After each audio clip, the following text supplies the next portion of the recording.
வணக்கம் மாணவர்களே. நாங்கள் இன்றைக்கு பார்க்கிற விடயம் வந்து பண பொருளாதாரமும் நாணய கொள்கையும் என்ற பாடவிடயத்தை நாங்கள் பார்க்க இருக்கின்றோம். ஆகவே முதலாவது நாங்கள்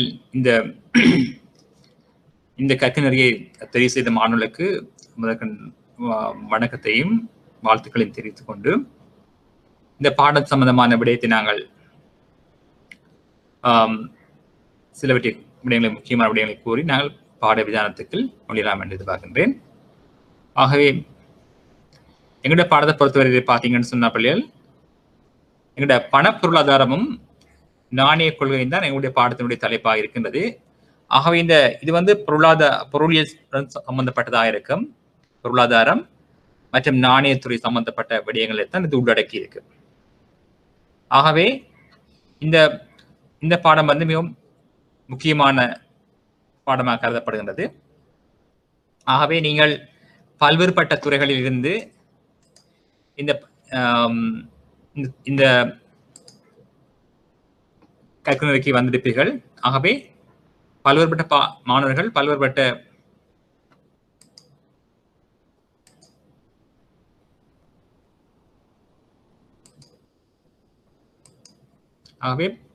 பல்வேறுபட்ட துறைகளிலிருந்து இந்த கற்கநெறிக்கு நீங்கள் வந்திருப்பீர்கள். ஆகவே நான் சில விடயங்களை நான் ஆரம்பத்தில் இருந்து குறிப்பிட்டுக் கொண்டு ஆகவே இதில் நீங்கள் ஏதாவது உங்களுக்கு சந்தேகங்கள் கேள்விகள் இருக்கும் என்று சொன்னால் நீங்கள் அந்த சாட் பாக்ஸில் கேட்கலாம். அதில் நேரடியாக மைக் ஆன் பண்ணிட்டு நீங்கள் கேட்கக்கூடிய மாதிரி இருக்கும். ஆகவே welcome to all. So we will start the session today.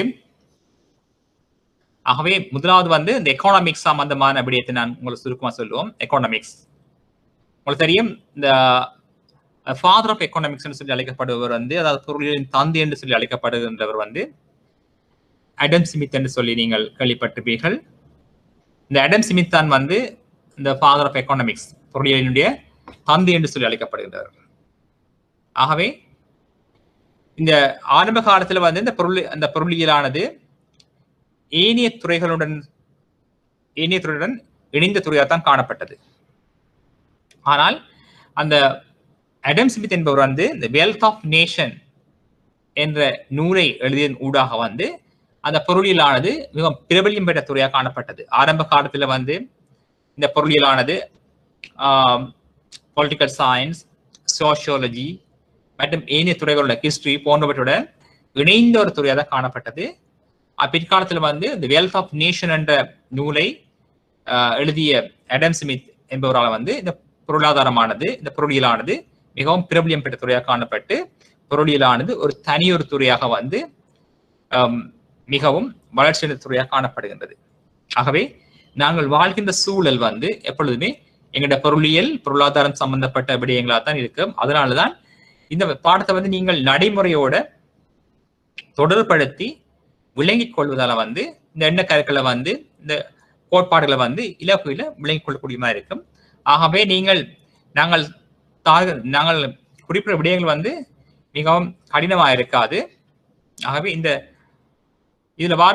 இந்த பாடத்தை நீங்க கற்கின்ற பொழுது நடைமுறை விடயங்களுடன் தொடர்படுத்தி நீங்க விளங்கி வைத்திருந்தால் இலகுவான விடயமாக தான் காணப்படும் இந்த பாடம் வந்து. ஆகவே முதலாவது நாங்கள் கொடுக்கிற முக்கியத்துவம் என்ன மாதிரி இருக்கும் என்று சொன்னால் பண பொருளாதாரம் சொல்றாங்க. ஆகவே இந்த பணம் என்று சொன்னால் என்ன, நாணய கொள்கை என்று சொன்னால் என்னன்னு சொல்லி நாங்கள் பார்க்க வேண்டியிருக்கிறது. ஆகவே அதுக்கு முதலாக வந்து நான் என்னை பற்றி சிறிய ஒரு அறிமுகம் செய்ய வேண்டியிருக்கும். ஆகவே நான் நீண்ட காலமாக நான் இந்த பாடம் சம்பந்தமாக நான் கற்பித்துக் கொண்டிருக்கின்றேன். என்னுடைய பேர் வந்து விஸ்வலிங்கம் முரளிதாஸ். நான் வந்து கொழும்பு பல்கலைக்கழகத்தில் வந்து வருகை விரிவாக கடமையாற்றியிருக்கின்றேன் கடந்த 8 வருடங்களாக. அப்போ நான் வந்து first degree, second degree, masters degree வந்து எக்கனாமிக்ஸ்லாம் முடிச்சிருக்கிறேன். ஆகவே நீங்கள் பொருள் சம்பந்தமாக என்ன வகையான வினாக்களை நீங்கள் என்னிடம் கேட்கலாம். அதுக்கு நான் முயன்ற வரை சரியான பதிலன் தருவதற்கு முயற்சிப்பேன். ஆகவே நீங்கள் சந்தேகங்கள் இருக்குமென்னு சொன்னால் நீங்கள் கேள்விகள் கேட்கலாம். ஆகவே இதில் இமெயில் அட்ரஸ் எல்லாம் உங்களுக்கு இருக்கும். ஆகவே நீங்கள் எந்த சந்தேகங்கள் இருந்தாலும் அதில் கேட்டுக்கொள்ளக்கூடிய மாதிரி இருக்கும். சரி, அப்ப நாங்கள் வந்து சொல்லலாம் எங்களோட பொருளாதாரத்தினுடைய வளர்ச்சியை அது நாங்கள் நோக்குகின்ற பொழுது ஆரம்ப காலத்துல வந்து இந்த பணம் என்ற கருவி வந்து அறிமுகப்படுத்தப்பட இல்லை. ஆகவே இது எங்களுடைய பாட தலைப்பாக காணப்படும். ஆகவே இதில் காணப்படுகின்ற இமெயில் அட்ரஸுக்கு நீங்கள் ஏதாவது உங்கள் சந்தேகங்களை வந்து நீங்கள் எழுதி அனுப்புவதன் ஊடாக வந்து அதுக்குரிய பெற்றுக்கொள்ளக்கூடிய மாதிரி இருக்கும். உங்களுக்கு இதுல தரப்படுகின்ற டியூட்ஸ் எல்லாம் வந்து உங்களுக்கு இமெயில்ல அல்லது சிஸ்டத்தில் வந்து அனுப்பி வைக்கப்படும் உங்களுக்கு. ஆகவே நாங்கள் பார்க்க போற விடயம் வந்து பணம் சம்பந்தமான விடயத்தை நாங்கள் பார்க்க இருக்கின்றோம். அதே போல வந்து பொருளாதாரத்தினுடைய பிரதான பொருளாதார கொள்கைகளை நாங்கள் பார்க்க வேண்டியிருக்கின்றது. மெயின் எக்கனாமிக் பாலிசிஸை வந்து பார்க்க வேண்டியிருக்கின்றது. அதுல வந்து தொடர்ச்சியாக வந்து அரசரை பிஸ்கல் பாலிசி, மானிட்டரி பாலிசி, நாணய கொள்கை போன்றவற்றை நாங்கள் இன்று வகுப்பில் நாங்கள் ஆராய இருக்கின்றோம்.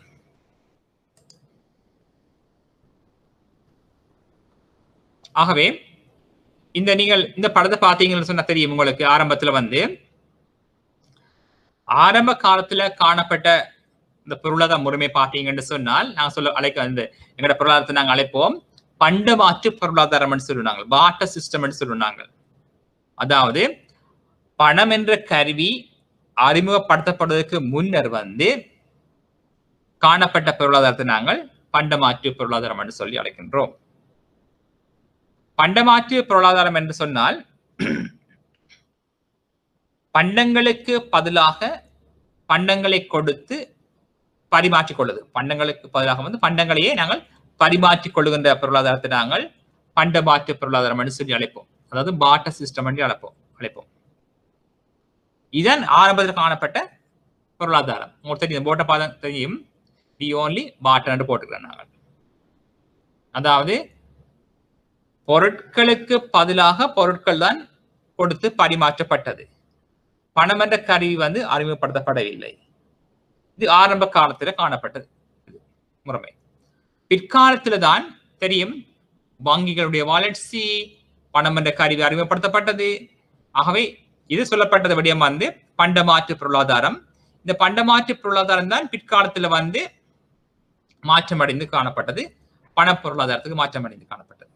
ஆகவே இந்த பொருளியலானது தோற்றம் பெறுவதற்கு அடிப்படை காரணம் என்னவாக இருக்கும் என்று சொன்னால் அருமை என்று சொல்லி அழைக்கப்படும்.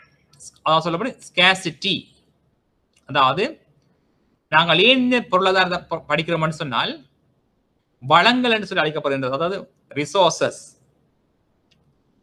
இந்த உங்களுக்கு தெரியும் பொதுவாக வந்து வளங்களானவை வரையறைக்கு உட்பட்டதாக காணப்படுகின்றது. அதாவது வளங்கள் என்று சொன்னால் உதாரணத்துக்கு நாங்கள் அழைப்போம், அதாவது பொருட்கள் சேவைகளை உற்பத்தி செய்வதற்கு பயன்படுத்தப்படுகின்ற சாதனங்கள் பொதுவாக வளங்கள் என்று அழைக்கலாம். அதாவது நிலமாக இருக்கலாம், உழைப்பாக இருக்கலாம், மூலதனமாக இருக்கலாம், அல்ல முயற்சியாக இருக்கலாம், அது உற்பத்தி காரணிகளாக இருக்கலாம். ஆகவே வளங்கள் ஆனவை, அதாவது ரிசோர்சஸ். இந்த ரிசோர்சஸ் எப்படி இருக்கும் என்று சொன்னால் எல்லாம் வந்து ஒரு வரையறைக்கு உட்பட்டதாக காணப்படுகின்றது. ஆகவே ரிசோர்சஸ் ஆர் லிமிட்டட். ஆனால் மனிதனுடைய தேவைகள், ஹியூமன் நீட்ஸ், அது எப்படி இருக்கும் என்று சொன்னால் அது வந்து மனித தேவைகள் வந்து எப்படி இருக்கும் என்று சொன்னால் அது வரையறை அற்றதாக காணப்படுகின்றது. ஆகவே மனிதனுடைய தேவைகள் அல்லது விருப்பங்கள் சொல்ல படிப்போம், ஹியூமன் நீட்ஸ் வாண்ட்ஸ். ஆகவே மனிதனுடைய தேவைகள் எப்படி இருக்கும் என்று சொன்னால் ஒரு வரையறைக்கு அற்றதாக காணப்படும். அதாவது வரையறை அற்றதாக காணப்படுகின்றது. அதாவது வரையறை அற்ற மனிதனுடைய தேவைகளை வரையறைக்கு உட்பட்ட வளங்களை கொண்டு நாங்கள் பூர்த்தி செய்கின்ற பொழுது அங்கே ஒரு பிரச்சனை ஏற்படுகின்றது. அதாவது வள பற்றாக்குறை பிரச்சனை ஏற்படுகின்றது. உங்களுக்கு தெரியும் மனிதனுடைய தேவைகள் வந்து அதாவது ஹியூமன் நீட்ஸ் ஓ வாண்ட்ஸ். ஆகவே மனிதனுடைய தேவைகள் எப்படி இருக்கிறது சொன்னால் வரையறையற்று காணப்படுது. அதாவது காலத்துக்கு காலம் மனிதனுடைய தேவைகள் அதிகரித்துக் கொண்டு காணப்படுகிறது. ஆகவே மனிதனுடைய தேவைகள் அல்லது விருப்பங்கள் வந்து அதிகரித்துக் கொண்டு செல்கின்றது. இந்த அதிகரித்த விருப்பங்களை எப்படி நாங்கள் பூர்த்தி செய்வது என்று கேட்டால் இந்த வளங்களை கொண்டுதான் மனிதனுடைய தேவைகள் அல்லது விருப்பங்கள் வந்து பூர்த்தி செய்யப்படுகிறது. உதாரணத்தை சொல்லுவோம், நாங்கள் எங்களுக்கு வந்து நாங்கள் உணவு எடுக்க சொன்னோம்னால் உணவு, அப்ப மனிதனுடைய தேவைகள் ஒன்று உணவு, உடை, உறையுடன் சொல்லுவோம் நாங்கள். ஆகவே எங்க உணவு எடுக்கணும் சொன்னால் இந்த உணவை தயாரிக்கிறதுக்கு வந்து எங்களுக்கு வளங்கள் தேவை. ஆகவே இந்த வளங்களை கொண்டுதான் இந்த உணவுகள் வந்து தயாரிக்கப்படும். அல்லது உறையுள் என்று சொல்லுவேன் நாங்கள். ஆகவே எந்தவித மனிதனுடைய விருப்பங்களையும் அல்லது தேவைகளையும் பூர்த்தி செய்வதற்கு வந்து இந்த வளங்களானவை முக்கியத்துவமாக காணப்படுகின்றது. ஆகவே வரையறை இல்லாத இந்த மனிதனுடைய வளங்களை மன்னிக்கணும், வரையறை இல்லாத மனிதனுடைய தேவைகளை எப்படி பூர்த்தி செய்யறது என்று கேட்டால் இந்த வரையறைக்கு உட்பட்ட வளங்களை கொண்டுதான் நாங்கள் பூர்த்தி செய்ய வேண்டி இருக்குது. ஆகவே வரையறை இல்லாத மனிதனுடைய தேவைகளை வரையறைக்கு உட்பட்ட வளங்களை கொண்டு பூர்த்தி செய்கின்ற பொழுது வளங்கள் பற்றாக்குறையாக காணப்படுகின்றது. இவ்வாறு பற்றாக்குறையாக வளங்கள் காணப்படுகின்ற பொழுது எங்களுக்கு ஏற்படுகின்ற பிரச்சனை தான் இந்த அருமை என்ற பிரச்சனை. அதாவது வள பற்றாக்குறை அல்லது அருமை அல்லது சொல்லப்படும் ஸ்கேர்சிட்டி. ஆகவே நாங்கள் ஏன் இந்த பொருளியலை படிக்கிறோம் சொன்னால் இந்த வரையறைக்கு உட்பட்ட வளங்களை நாங்கள் எவ்வாறு பயன்படுத்த வேண்டும். அதாவது வளங்களானவை வரையறை அற்று காணப்பட்டால் அதை பற்றி நாங்கள் பெருசாக கவலைப்படுத்தவே இல்லை. உங்களுக்கு தெரியும் சூரிய ஒளி இருக்குது பாருங்க. சூரிய ஒளி வந்து உங்களுக்கு போதிய அளவு கிடைக்குது. சூரிய ஒளி உங்களுக்கு போதிய அளவு கிடைக்குது, இயற்கையிலிருந்து கிடைக்கப்படுது. ஆகவே அது வந்து மனிதனுடைய தேவையோட மிகையா கிடைக்குது. அதனால பெரிய எங்களுக்கு பிரச்சனை இல்லை, கவலை இல்லை. ஆனால் நீரை பாருங்க, தண்ணியை பாருங்க, நீர், தண்ணீர், வாட்டர், அது பாருங்க மனிதனுடைய தேவையோட மிகவும் குறைவாக காணப்படுது. இவ்வாறு மனிதனுடைய தேவையை விட நீர் வந்து குறைவாக காணப்பட்டால் அது பற்றாக்குறையாக காணப்பட்டால் அது நாங்கள் என்ன செய்யணும், எவ்வாறு நாங்கள் கவனமாக பயன்படுத்த வேண்டும், எவ்வாறு வீண்விரயத்தை குறைக்கலாம் என்று சொல்லி நாங்கள் சிந்திக்க வேண்டி இருக்கும். ஆனா சூரிய ஒளி உங்களுக்கு மிகையாக கிடைக்குது. இதனால் அதை பற்றி நீங்கள் கவலைப்படுவதல்ல. ஆகவே சூரிய ஒளி நீங்க கவனமா பயன்படுத்துவதை பற்றி நீங்கள் யோசிப்பதில்லை. ஏன்னு சொன்னா அது வந்து மிகையா கிடைக்குது. காற்று, மலின்னு சொல்லுவாங்க, யாருன்னு சொல்லுவாங்க, அதுவும் போதிய அளவு கிடைக்குது எங்களுக்கு. அதனால பிரச்சனை இல்லை. அப்ப நான் உயிர் வாழ்வதற்கு வந்து ஆக்சிஜன் தேவைப்படுது, ஓட்டு தேவைப்படுது. ஆகவே இதை நீங்கள் எவ்வளவுக்கு நீங்கள் அதை பயன்படுத்துறீங்க, அதிகமா பயன்படுத்துறீங்களா, அதை பற்றி நாங்கள் கவலைப்படுவதில்லை.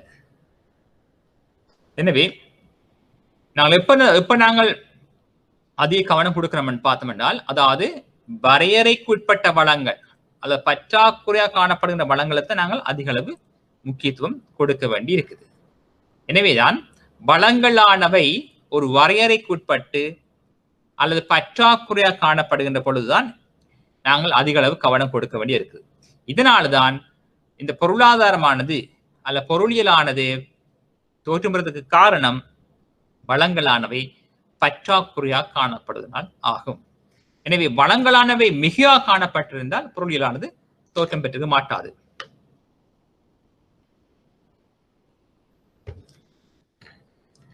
ஆகவே பொருளியலானது என்ற துறை வந்து தோற்றம் பெறுவதற்கு காரணம் வந்து அடிப்படை காரணம் வந்து வளங்கள் பற்றாக்குறையாக காணப்படுவதனால் தான் ஆகும். எனவேதான் இந்த பொருளாதாரத்தினுடைய வளர்ச்சியால் நோக்கத்தை நாங்கள் யோசிக்கின்ற பொழுது இந்த இந்த பொருளியலாளர்களை வந்து நாங்கள் பல்வேறு வகையில வந்து நாங்கள் பிரிக்கலாம். அதாவது பழம்பொருளியலாளர்கள், நவீன பொருளியலாளர் சொல்லி பிரிக்கலாம். இதுல பல்வேறுபட்ட அறிஞர்கள் வந்து இந்த பொருளாதாரத்துக்கு வந்து இந்த பொருளியல் வளர்ச்சிக்கு வந்து பங்களிப்பு செய்கிறார்கள். Alfred Marshall, Adam Smith, Keynes போன்று பல்வேறுபட்ட சாமுவேல்சன் போன்ற பல்வேறுபட்ட அறிஞர்கள் வந்து இந்த பொருளாதாரத்தினுடைய இந்த பொருளியல் வளர்ச்சிக்கு வந்து பல்வேறுபட்ட இதை வந்து பங்களிப்பு செய்கிறார்கள். ஆகவே பல்வேறுபட்ட அறிஞர்கள் வந்து அதாவது பல்வேறுபட்ட பொருளியல் அறிஞர்கள் வந்து பல்வேறுபட்ட வரி விலக்கணங்களை வந்து இந்த பொருளியலுக்கு கொடுத்திருக்கிறார்கள். ஆகவே காலத்து காலம் வந்து பொருளாதாரத்துக்கான வரி விலக்கணங்கள் மாற்றமடைந்து சென்று காணப்படுகின்றது. எனவே இவ்வாறு மாற்றமடைகின்ற பொழுது நாங்கள் பொதுவான ஒரு வரி விலக்கணத்தை நாங்கள் கொடுப்போம் என்று சொன்னால், அதாவது இந்த பொருளியல் என்பது அதாவது வரையறை இல்லாத மனித தேவைகளை வரையறைக்குட்பட்ட வளங்களை கொண்டு பூர்த்தி செய்கின்ற பொழுது வளங்கள் பற்றாக்குறையாக காணப்படுவதனே அல்லது வளங்கள் அருமையாக காணப்படுவதனே அல்லது வளங்கள் அருந்தலாக காணப்படுவதை தான் நாங்கள் பொருளியல வந்து அருமை அல்லது சொல்லி அழைப்போம் நாங்கள். ஆகவே இந்த இதனை ஆராய்ச்சி செய்கின்ற துறையை நாங்கள் பொருளாதாரம் என்று சொல்லி நாங்கள் அழைப்போம். ஆகவே இந்த பொருளாதாரமானது பல்வேறுபட்ட காலங்களில் வந்து பல்வேறுபட்ட வளர்ச்சியை பெற்றிருந்தது. ஆகவே இந்த வளங்களானவை பற்றாக்குறையாக காணப்படுகின்ற பொழுது இந்த வளங்களை எவ்வாறு பயன்படுத்த வேண்டும், அதாவது எந்த தொழில்நுட்பத்தை கொண்டு பயன்படுத்த வேண்டும், மற்றது எவ்வளவு பயன்படுத்த வேண்டும், அது யாருக்கு பங்கீடு சொல்லி பல்வேறு பிரச்சனைகள் இங்க தோற்றம் பெறுது. அதாவது அடிப்படை பொருளாதார பிரச்சனைகள் சொல்லி இங்க நாங்கள் பார்க்கலாம்.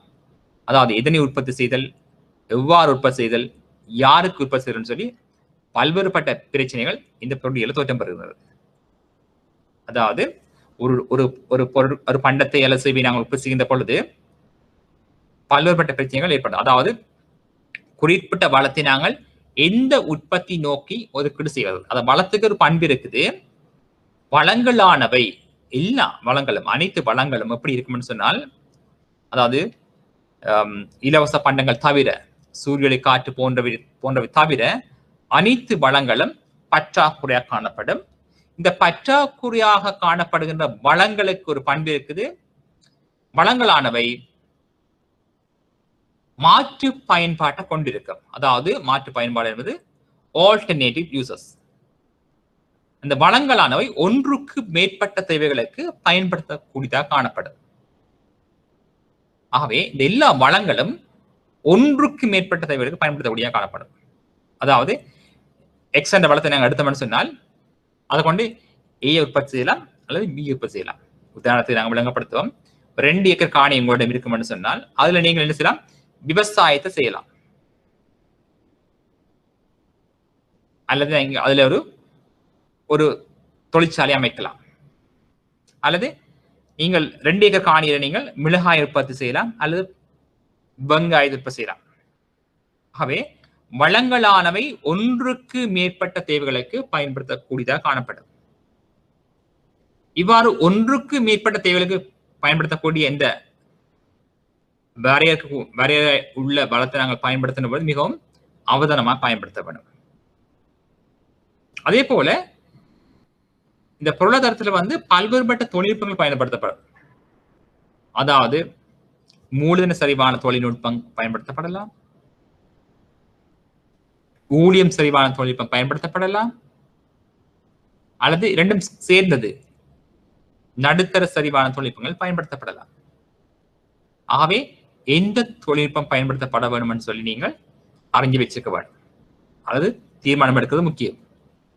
அதே வழியில வந்து இந்த உற்பத்தி செய்யப்பட்ட பண்டம் வந்து எவ்வாறு அந்த உற்பத்தி காரணிகளுக்கு இடையே பயன்படுத்தப்பட வேண்டும். அதாவது உற்பத்தி செய்யப்பட்ட பண்டங்களானவை அல்லது சேவைகளானவை எவ்வாறு அந்த உற்பத்திக்கு பங்களிப்பு செய்த ஆக்க காரணிகளுக்கு இடையே பகிரப்பட வேண்டும் என்று சொல்லி ஒரு பிரச்சனை இருக்குது. அதாவது எதனை உற்பத்தி செய்தல், எவ்வாறு உற்பத்தி செய்தல், யாருக்கு உற்பத்தி செய்தல், இது வந்து அடிப்படை பொருளாதார பிரச்சனைகள் சொல்லி அழைக்கப்படுகிறார்கள். அடிப்படை பொருளாதார பிரச்சனைகள், எதனை உற்பத்தி செய்தல், எவ்வாறு உற்பத்தி செய்தல், யாருக்கு உற்பத்தி செய்தல். இதனை உற்பத்தி என்பது வள ஒதுக்கீட்டு பிரச்சனை. அதாவது எந்த பண்டத்தை நாங்கள் உற்பத்தி செய்வது, அதாவது குறிப்பிட்ட ஒரு வளத்தை கொண்டு எந்த பண்டத்தை நாங்கள் உற்பத்தி செய்வது என்ற பிரச்சனை தான் இதனை உற்பத்தி செய்வது என்ற பிரச்சனை. இதுல இருந்து எந்த தொழில்நுட்பத்தை தெரிவு செய்வது என்பது அடுத்த பிரச்சனை. அதாவது தொழில்நுட்ப தெரிய பிரச்சனை. அடுத்தது யாருக்கு உற்பத்தி செய்தல், what to produce, how to produce, whom to produce ன்னு சொல்லுவோம் நாங்கள். whom to produce என்பது வள பங்கீட்டு பிரச்சனை. முதலாவது வள ஒதுக்கீட்டு பிரச்சனை, ரிசோர்ஸ் அலோகேஷன் ப்ராப்ளம்ஸ். இரண்டாவது தொழில்நுட்ப தெரிய பிரச்சனை. மூன்றாவது வள பங்கீட்டு பிரச்சனை. ஆகவே முதலாவது சொன்னாங்கள் problems of resource allocation, problems of technical choice. மூன்றாவது problems of distribution problems. அதாவது வள பங்கீட்டு பிரச்சனை. அதாவது இறுதியா சொல்லப்படுறது, அதாவது உற்பத்தி செய்யப்பட்ட பண்டங்கள் எவ்வாறு அந்த உற்பத்திக்கு பங்களிப்பு செய்த ஆக்க காரணிகளின் உடைமையாளர்களிடையே எவ்வாறு பங்கிடப்பட வேண்டும் என்பது தான் சொல்லப்படும். ஆகவே இந்த அடிப்படை பொருளாதார பிரச்சனைகள் ஆன மூன்றும் எல்லா பொருளாதாரங்களுக்கும் பொதுவானதாக காணப்படுகின்றது. ஆகவே பொருளியல் அருமை என்பது அடிப்படை பிரச்சனை, வள பற்றாக்குறை இந்த பொருளியலான தோட்டம் காரணங்கள். அதற்கு அடுத்தது பொருளாதாரத்தினுடைய அடிப்படை பொருளாதார பிரச்சனைகள் 3 இருக்குது. அதை அறிஞ்சு கொண்டிருக்க நீங்கள். அதாவது இதனை உற்பத்தி செய்தல், what to produce. இரண்டாவது எப்படி உற்பத்தி செய்தல், how to produce. மூன்றாவது யாருக்கு உற்பத்தி செய்தல், whom to produce. what to produce, how to produce, whom to produce. இது அடிப்படை பொருளாதார பிரச்சனை, பேசிக் எக்கனாமிக் ப்ராப்ளம்ஸ். இந்த அடிப்படை பொருளாதார பிரச்சனைகளானவை எல்லா பொருளாதாரங்களுக்கும் பொதுவானதாக காணப்படும். It is common for all economics, all economy. Japan இருக்கலாம், இந்தியாவா இருக்கலாம், ஸ்ரீலங்கா இருக்கலாம், அமெரிக்கா இருக்கலாம். இது பிரச்சனை எல்லாருக்கும் பொதுவா இருக்கு. இந்த பிரச்சனைக்கு தீர்வு காணணும். ஆகவே அது solution for the economics problems. இந்த அடிப்படை பொருளாதார பிரச்சனைக்கு தீர்வு காணுகின்ற பொழுது பல்வேறுபட்ட பொருளாதாரங்கள் பல்வேறுபட்ட முறையில தீர்வு காணும். இவ்வாறு தீர்வு காணுகின்ற பொழுதுதான் பல்வேறுபட்ட பொருளாதார முறைமைகள் தோற்றம் பெறுகின்றது. அதாவது different type of economic system சொல்லி அழைப்பாங்க. அதாவது அடிப்படை பொருளாதார பிரச்சனைகளுக்கு தீர்வு காணுகின்ற முறைகள் வேறுபட்டு காணப்படுகின்ற பொழுது வேறுபட்ட பொருளாதார முறைமைகள் தோற்றம் பெறும். உங்களுக்கு தெரியும், முதலாளித்துவ பொருளாதாரம், கேபிட்டலிஸ்ட் எக்கானமி, சம உடைமை பொருளாதாரம், சோசியலிஸ்ட் எக்கானமி. மூன்றாவது சொல்லப்படும் மிக்ஸ்ட் எக்கானமி, கலப்பு பொருளாதாரம் சொல்லி நாங்கள் அழைப்போம். அதாவது அடிப்படை பொருளாதார பிரச்சனைகள் எல்லா பொருளாதாரங்களுக்கும் பொதுவானதாக காணப்படும். இந்த அடிப்படை பொருளாதார பிரச்சனைகளுக்கு தீர்வு காணுகின்ற முறைகள் வேறுபட்ட முறைகள்ல காணப்படும். இவ்வாறு வேறுபட்ட முறைகள்ல தீர்வு காணப்படுகின்ற பொழுது ஏற்படுகின்ற பொருளாதார முறைமைகளை நாங்கள் சொல்றது வெவ்வேறுபட்ட பொருளாதார முறைமைகள் தோற்றம் பெறும். அதனைத்தான் நாங்கள் அழைப்போம் முதலாளித்துவ பொருளாதாரம், சம உடைமை பொருளாதாரம், கலப்பு பொருளாதாரம் என்று சொல்லி நாங்கள் அழைப்போம். இதுதான் இந்த பொருளிற்கான ஆரம்ப அறிமுகமாக காணப்படும். ஆகவே உங்களுக்கு தெரியும், அமெரிக்கா பார்த்தீங்கன்னு சொன்னால் அந்த பொருளாதாரம் எவ்வாறு தீர்வு காணுதுன்னு சொன்னால் அது இலாப நோக்கு அடிப்படையில தீர்வு காண வேணும். அதாவது அடிப்படை பொருளாதார பிரச்சனைகளுக்கு அதாவது விலை பொறிமுறை ஊடாக சொல்லுவாங்க பிரைஸ் மெக்கானிசம். அந்த விலை பொறிமுறை அடிப்படையில அவர்கள் தீர்வு கண்டால் அது நாங்கள் சொல்லுவோம் முதலாளித்துவ பொருளாதாரம் சொல்லி அழைப்போம். உங்களுக்கு பார்ப்போம் நாங்கள் பிரைஸ் மெக்கானிசம் சொல்லி விளக்கத்தை கொடுப்போம். ரெண்டாவது அதற்கு அடுத்த படியா வர பொருளாதாரம் நாங்கள் அழைப்போம் சம உடைமை பொருளாதாரம், சோசியலிஸ்ட் எக்கானமின்னு சொல்லுவோம். இது எப்படி தீர்வு காணுவார் என்று சொன்னால், அதாவது மத்திய திட்டமிடல் குழு என்று அழைப்போம் நாங்கள். சென்ட்ரல் பிளானிங் கமிட்டி என்று இருக்கும். அது அவங்க வந்து மத்திய திட்டமிடல் குழு. அந்த மத்திய திட்டமிடல் குழு என்ன செய்யும் சொன்னால், எது மக்களுக்கு முக்கியத்துவம் வாய்ந்தது காணப்படுதோ அதன் அடிப்படையில தீர்வு காணும். அவ்வாறான பொருளாதாரத்தை நாங்கள் அழைப்போம் சோசியலிஸ்ட் எக்கானமின்னு அழைப்போம். உதாரணம் தெரியும், பார்க்கலாம். உதாரணத்துக்கு குறிப்பிட முடியாது, நாங்கள் சரியா உதாரணத்துக்கு நாங்கள் சீனாவை குறிப்பிடலாம். அந்த சம உடைமை பொருளாதார முறைமை அங்கே இருக்குன்னு சொல்லுவோம் நாங்கள். அதுக்கு மேலதிகமாக சொல்ல கியூபா சொல்லலாம். கியூபா போன்ற நாடுகள் வந்து சம உடைமை பொருளாதார முறைமை நாங்கள் அழைக்கலாம். நாங்கள் அதுக்கு வந்து தூய சம உடைமைன்னு சொல்ல முடியாது, ஒரு நாங்கள் விளக்கத்துக்காக கொடுக்கலாம். There's no any pure socialist economy in the current world சொல்லுவோம் நாங்கள். அப்படி அதே போல மிக்ஸ்ட் எக்கானமி என்று சொல்லி பார்த்தோம்னு சொன்னா ரெண்டும் கலந்தது. சம உடைமை பொருளாதாரமும் முதலாளித்துவ பொருளாதாரமும் கலந்த பொருளாதாரத்தை நாங்கள் அழைக்கிறது வந்து கலப்பு பொருளாதாரம் சொல்லுவோம். மிக்ஸ்ட் எக்கானமின்னு சொல்லி அழைப்போம். அதுதான் இலங்கை, இந்தியா போன்ற பாகிஸ்தான் போன்ற நாடுகளை நாங்கள் சொல்லுவோம். தனியார் துறையின் பங்களிப்பும் இருக்கும், அரசாங்க துறையின் பங்களிப்பு இருக்கும். தனியார் பாடசாலையும் இருக்கும், அரசாங்க பாடசாலை இருக்கும். தனியார் வைத்தியசாலையும் இருக்கும், அரசு வைத்தியசாலையும் இருக்கும். அப்ப ரெண்டு துறையும் வந்து உற்பத்தி முயற்சி ஈடுபடும். அவ்வாறு காணப்படுகிற பொருளாதாரத்தை நான் சொல்றது வந்து மிக்ஸ்ட் எக்கானமி என்று சொல்லி நாங்கள் அழைக்கலாம். ஆகவே அதை தொடர்ந்து நாங்க பார்த்தோம் என்று சொன்னால், இன்றைய பொருளாதாரமானது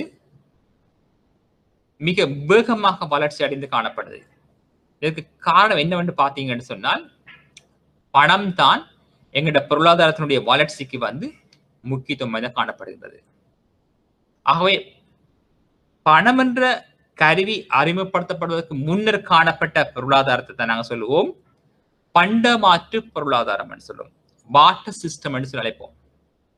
இந்த பண்டமாற்று பொருளாதாரத்துல வந்து பல்வேறுபட்ட பிரச்சனைகள் வந்து நாங்கள் அவதானிக்கலாம்.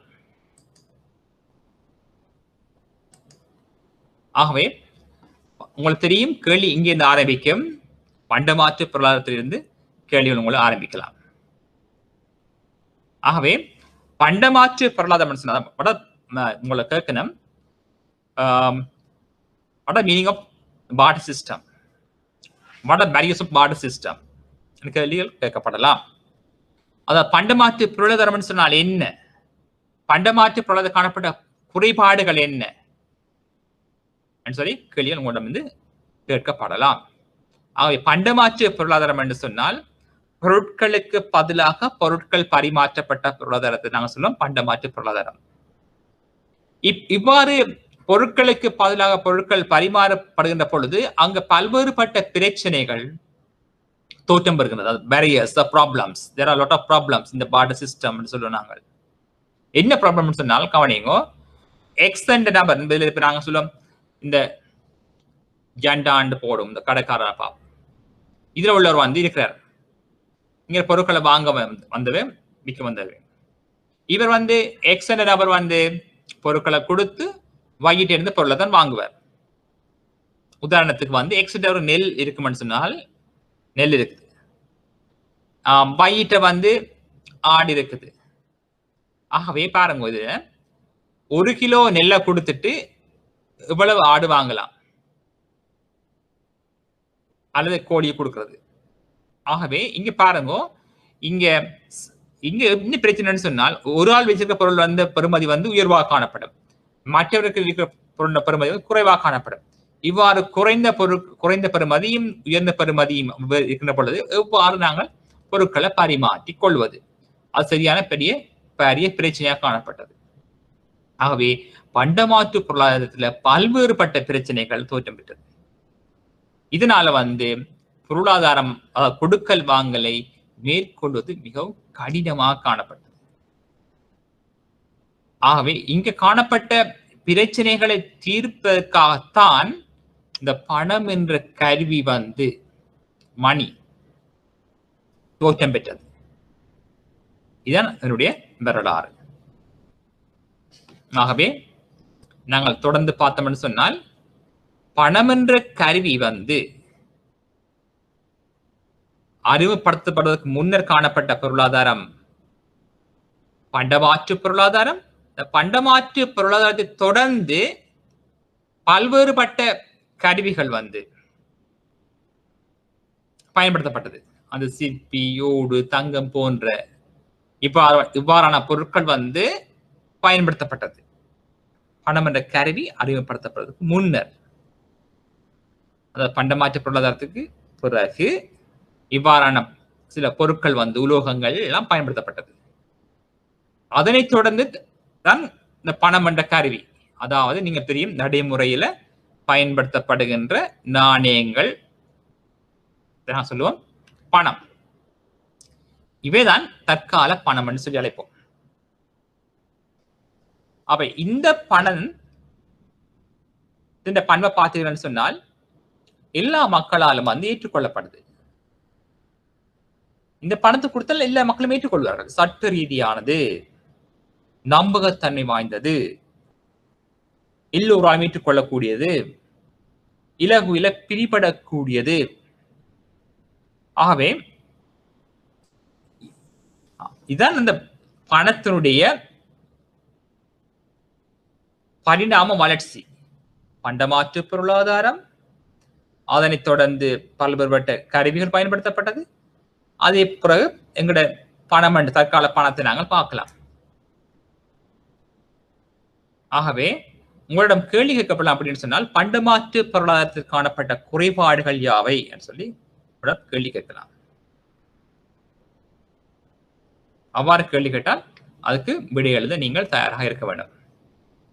ஆகவே பாருங்க, பண்டமாற்று பொருளாதாரத்தில் காணப்பட்ட குறைபாடுகள் அல்லது பிரச்சனைகள் சொல்லி கூட கேள்விகள் கேட்கப்படலாம், பேப்பர்ல வந்து இருக்கப்படலாம். ஆகவே பண்டமாற்று பொருளாதாரத்தில் காணப்பட்ட குறைபாடு சொல்லி நீங்கள் 4-5 விடைகளை நீங்கள் கொடுக்க வேண்டும். அது எத்தனை மார்க்ஸ் கொண்டு பார்த்து அதுக்கேற்ற மாதிரி நீங்கள் விடைகளை கொடுக்கக்கூடிய மாதிரி இருக்க வேண்டும். ஆகவே பண்டமாற்று பொருளாதாரம் சொன்னால் என்னென்று தெரியும். அதுல காணப்படுகிற பிரச்சனை நீங்கள் முதலாவது பார்த்தீங்கன்னு சொன்னால் தேவைகளின் இரட்டை பொருத்தமின்மை என்று சொல்வார்கள். தேவைகளின் இரட்டை பொருத்தமின்மை, double coincidence of wants சொல்லுவாங்க. அல்ல ப்ராப்ளம் டபுள் கோ இன்சிடென்ஸ், தேவைகளின் இரட்டை பொருத்தமின்மை, double coincidence of wants. தேவைகளின் இரட்டை பொருத்தமின்மை என்பது முதலாவதாக காணப்படுது. இரண்டாவதா பார்த்தீங்கன்னு சொன்னால் கணக்கீட்டு அழகாக தொழிற்படாமை, அதாவது பொதுவான கணக்கீட்டு அழகாக தொழிற்படாமை இரண்டாவது பிரச்சனை. Lack of standard duty of account சொல்லுவோம் நாங்கள். அதாவது பொருட்களை அளவிடுவதற்கு ஒரு போதிய ஒரு பெருமான அளவுகோல் இல்லை. அதுக்கு வந்து முதலாவது தேவைகள் இரட்டை பொருத்தமின்மை, மற்ற கணக்கீட்டு அலகு தொலைப்பாட்டு பிரச்சனை, மூன்றாவது சிறு சிறு அலகாக பிரிபடாமை, impossibility of sub division of goods சொல்லுவோம் நாங்கள். அதாவது சிறு சிறு அலகளாக பிரிபடாமை ஒரு பிரச்சனையாக காணப்பட்டது. நாலாவது பார்த்தீங்கன்னு சொன்னால் பண்டமாற்று காணப்பட்ட பிரச்சனை 4 ப்ராப்ளம்ஸ் ஆஃப் ஸ்டோரிங், சேமிப்பது மிகவும் கடினமாக காணப்பட்டது. 5வது பார்த்தோம்னு சொன்னால் லேக் ஆஃப் இன்ஃபர்மேஷன், அதை நாங்கள் தொடர்ந்து பார்ப்போம் நாங்கள். ஆகவே பண்டமாற்று பொருளாதாரத்தில் காணப்பட்ட குறைபாடு என்று சொன்னால் இந்த 5 விடயங்களை நீங்கள் குறிப்பிட தவறக்கூடாது. இவ்வாறு குறிப்பிட்டு அதுக்கு சிறிய விளக்கம் ஒன்றை நீங்கள் எழுத வேண்டி இருக்கும். முதலாவது தேவைகளின் இரட்டை பொருத்தமின்மை என்பது பண்டமாற்று பொருளாதாரத்தில் வந்து பொருட்களுக்கு பதிலாக பொருட்கள் தான் பரிமாற்றப்பட்டது. இங்கே தேவைகளின் இரட்டை பொருத்தமின்மை என்பது கொடுக்கல் வாங்கல்களின் பொழுது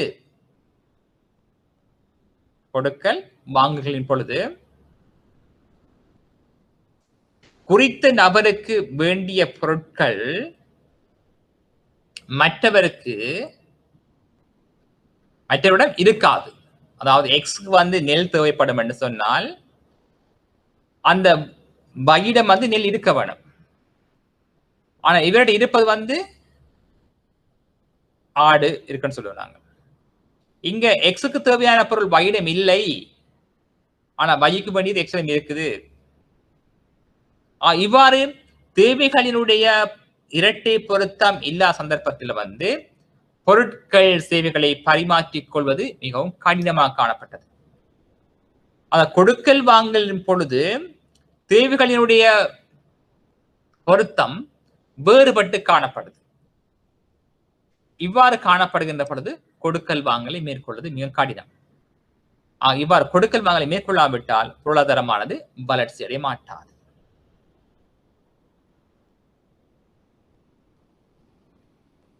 உதாரணத்துக்கு நாங்க சொல்லுவோம், எக்ஸ் ஒய் இருக்குது, எக்ஸ் மீன் இருக்குது, ஒய்ட்டு இறைச்சி இருக்குன்னு சொல்லுவோம் நாங்க. இறைச்சி இருக்கு. ஆகவே எக்ஸ் மீன் இருக்கும், ஒய் இறைச்சி இருக்கும். ஆகவே ஒய்க்கு மீன் தேவைப்படுது, எக்ஸுக்கு வந்து நெல் தேவைப்படுது. ஆகவே இப்ப இரண்டு பகுதியினுடைய தேவையும் வந்து வேறுபட்டு காணப்படுது. அதாவது பொருத்தமாக அமைய இல்லை. எக்ஸுக்கு வேண்டியது வைடம் இருக்கணும், வைடம் வேண்டியது எக்ஸுக்கு இருக்க வேணும். இவ்வாறு இருந்தால் தேவையான இரட்டை பொருத்தம் இருந்தால் கொடுக்கல் வாங்க மேற்கொள்ளலாம்.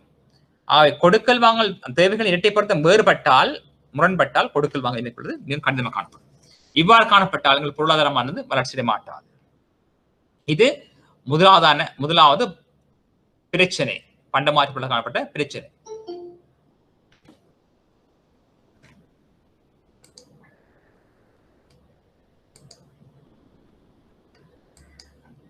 ஆகவே இரண்டா சொல்லப்படும் கணக்கீட்டு அலகு தொழிற்பாட்டு பிரச்சனை. ஆகவே பண்டமாற்று பொருளாதாரத்துல வந்து அந்த பொருட்களை பண்டமாற்று பொருளாதாரம் வந்து பொருட்களுக்கு பதிலாகத்தான் பொருட்கள் பரிமாற்றப்பட்டது. ஆகவே எக்ஸ்ல நெல் இருக்குது, ஒயிட்ட ஆடு இருக்குது. ஆகவே எத்தனை கிலோ எத்தனை புசல் நெல்லுக்கு எவ்வளவு ஆடு கொடுக்கிறது? உதாரணத்துக்கு நாங்கள் உதாரணத்துக்கு 50 கிலோ நெல்லை கொடுத்து ஒரு ஆடு வாங்குவோம்னு சொன்னோம் என்றால், இவர்கிட்ட இருக்கிறது வந்து 25 கிலோ தான் இருக்கு. அப்ப 50 கிலோவுக்கு தான் ஒரு ஆடு கொடுப்போம்னு சொன்னால், ஆகவே 25 கிலோ வைத்திருப்பதற்கு எத்தனை ஆடு கொடுக்க வேண்டும்? பாதி தான் கொடுக்கலாம். ஆகவே இங்க அந்த பாதியை நாங்க பிரிக்க முடியுமா? ஒரு ஆடு கடினமாக காணப்படும். ஆகவே அங்க வந்து பொருட்களை அளவிடுவதற்கு ஒரு பொதுவான ஊடகம் காணப்படவில்லை. ஆகவே பண்டமாற்று பொருளாதாரத்தில் வந்து அந்த பொருட்களை அளவிடுவதற்கு ஒரு பொதுவான கணக்கீட்டு அலகு தொழிற்பாட்டு பிரச்சனை காணப்பட்டது. அதனை தான் நாங்கள் சொல்லுவோம் lack of a standard unit of account சொல்லுவாங்க. There is no standard unit of account. அங்க வந்து ஒரு கணக்கீட்டு அலகு கருவி காணப்பட இல்லை. பொருட்களுடைய பெறுமதி அளவிடுவதற்கு ஒரு பொதுவான கணக்கீட்டு அலகு தொழிற்பாடு இல்லை.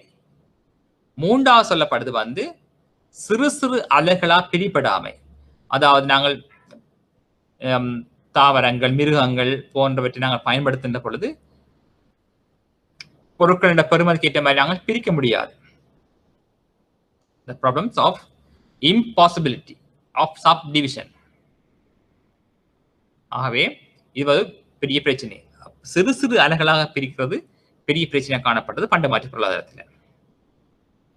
நான்காவது பார்த்தீங்கன்னு சொன்னால் ப்ராப்ளம்ஸ் ஆஃப் ஸ்டோரிங்.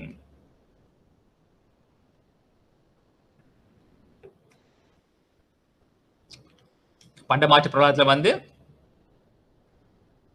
சேமிக்கிறது மிகவும் கடினமாக காணப்பட்டது. எவ்வாறு சொன்னால் பண்டமாற்று பொருளாதாரத்தில் பொருட்கள் சேவைகளால் பரிமாற்றப்பட்டது. ஆகவே உங்களுக்கு வந்து பொருட்கள்லாம் பெறும், பொருட்கள் தான் கொடுக்கணும். நீங்கள் இவ்வாறு நிறைய பொருட்கள் அங்க பணம் பயன்படுத்தப்பட இல்லை. ஆகவே நீங்கள் உங்களுக்கு நிறைய பொருட்கள் வரும் என்று சொன்னால் அந்த பொருட்களை தான் நீங்க சேமித்து வைக்கணும். இவ்வாறு பொருட்களை நீங்க தொடர்ச்சியாக சேமித்து வைக்கின்ற பொழுது உங்களுக்கு பெரிய பிரச்சனை வரும். எவ்வாறு சொன்னால் இந்த பொருட்களை நாங்கள் எவ்வாறு மிருகங்கள் மற்றும் ஏனைய பிராணிகளிடமிருந்து பாதுகாக்கிறது, இயற்கையிலிருந்து எவ்வாறு பாதுகாக்கிறது. உதாரணத்துல நாங்கள் உங்களிடம் நிறைய ஆடுகள் உங்களுக்கு சேருது. அப்ப நிறைய ஆடுகளை நீங்க எவ்வாறு சேமிச்சு வைப்பீங்க, எவ்வாறு பராமரிப்பீங்கள்? ஆடுகளுக்கு நோய் வரலாம், இறந்து போகலாம், உங்களுக்கு பெரிய இடவசதி வேணும் அதை பராமரிக்கிறதுக்கு.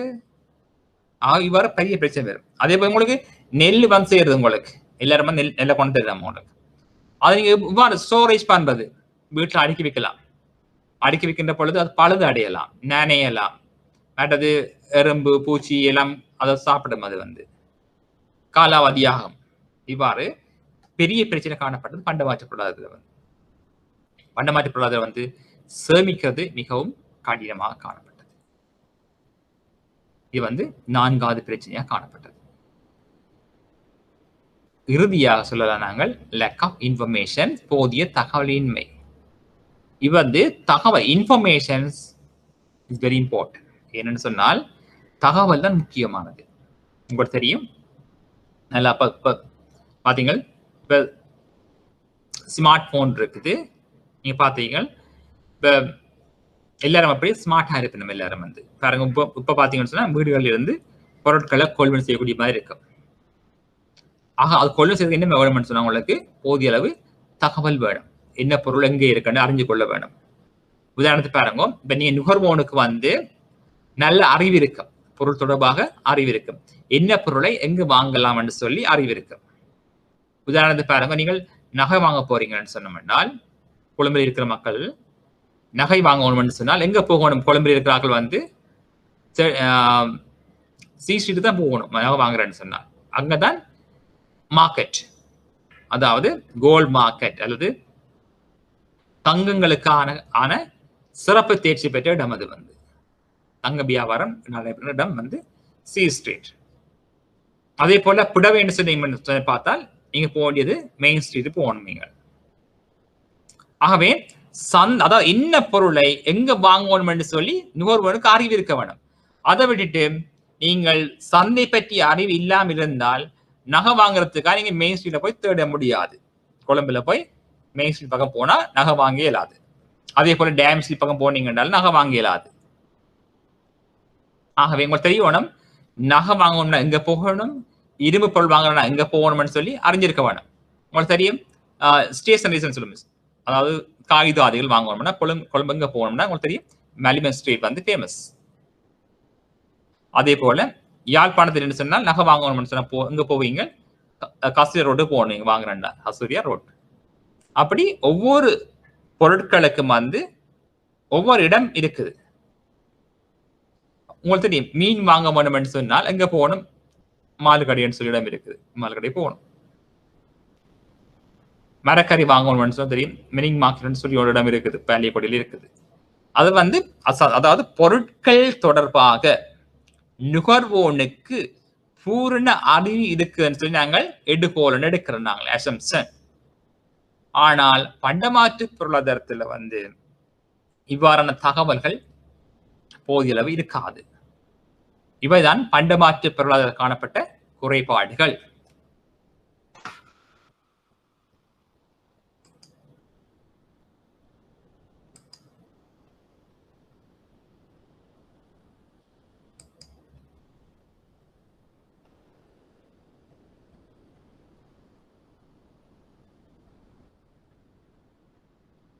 ஆகவே இதுல ஏதாவது சந்தேகங்கள் இருக்கும்னு சொன்னா நீங்கள்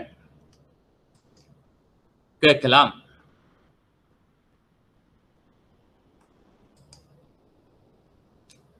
அடுத்தது போவோம் நாங்கள் இந்த ரெவல்யூஷன் ஆஃப் மணின்னு பார்ப்போம். இந்த ரெவல்யூஷன் அதாவது இந்த பரிணாம வளர்ச்சி, பணத்தினுடைய பரிணாம வளர்ச்சி, இதில் உங்களோட பேப்பர்ல கேட்கப்பட்டு இருக்குது. ஆகவே இந்த பணத்தை நீங்க பாத்தீங்கன்னு சொன்னால் இந்த பணமானது இவ்வாறு காலத்து காலம் வளர்ச்சி பெற்றது. அது நான் சொல்லும் ரெவல்யூஷன் ஆஃப் மணி என்று சொல்லி அழைப்பாங்க. ரெவல்யூஷன் ஆஃப் மணி அதாவது பணத்தினுடைய பரிணாம வளர்ச்சி. உதாரணத்துக்கு பார்ப்போம். பண்ட பணம் என்று சொல்லி அழைப்போம். உலோக பணம், காகித பணம், வங்கி பணம் என்று சொல்லி நாங்கள் எல்லாம் அழைப்போம். commodity money, metallic money, paper money, bank deposit money என்று சொல்லி எல்லாம் அழைப்போம் நாங்கள். இது வந்து பணத்தினுடைய பரிணாம வளர்ச்சி. இது பற்றி நாங்கள் மிகவும் விரிவாக பார்ப்போம்.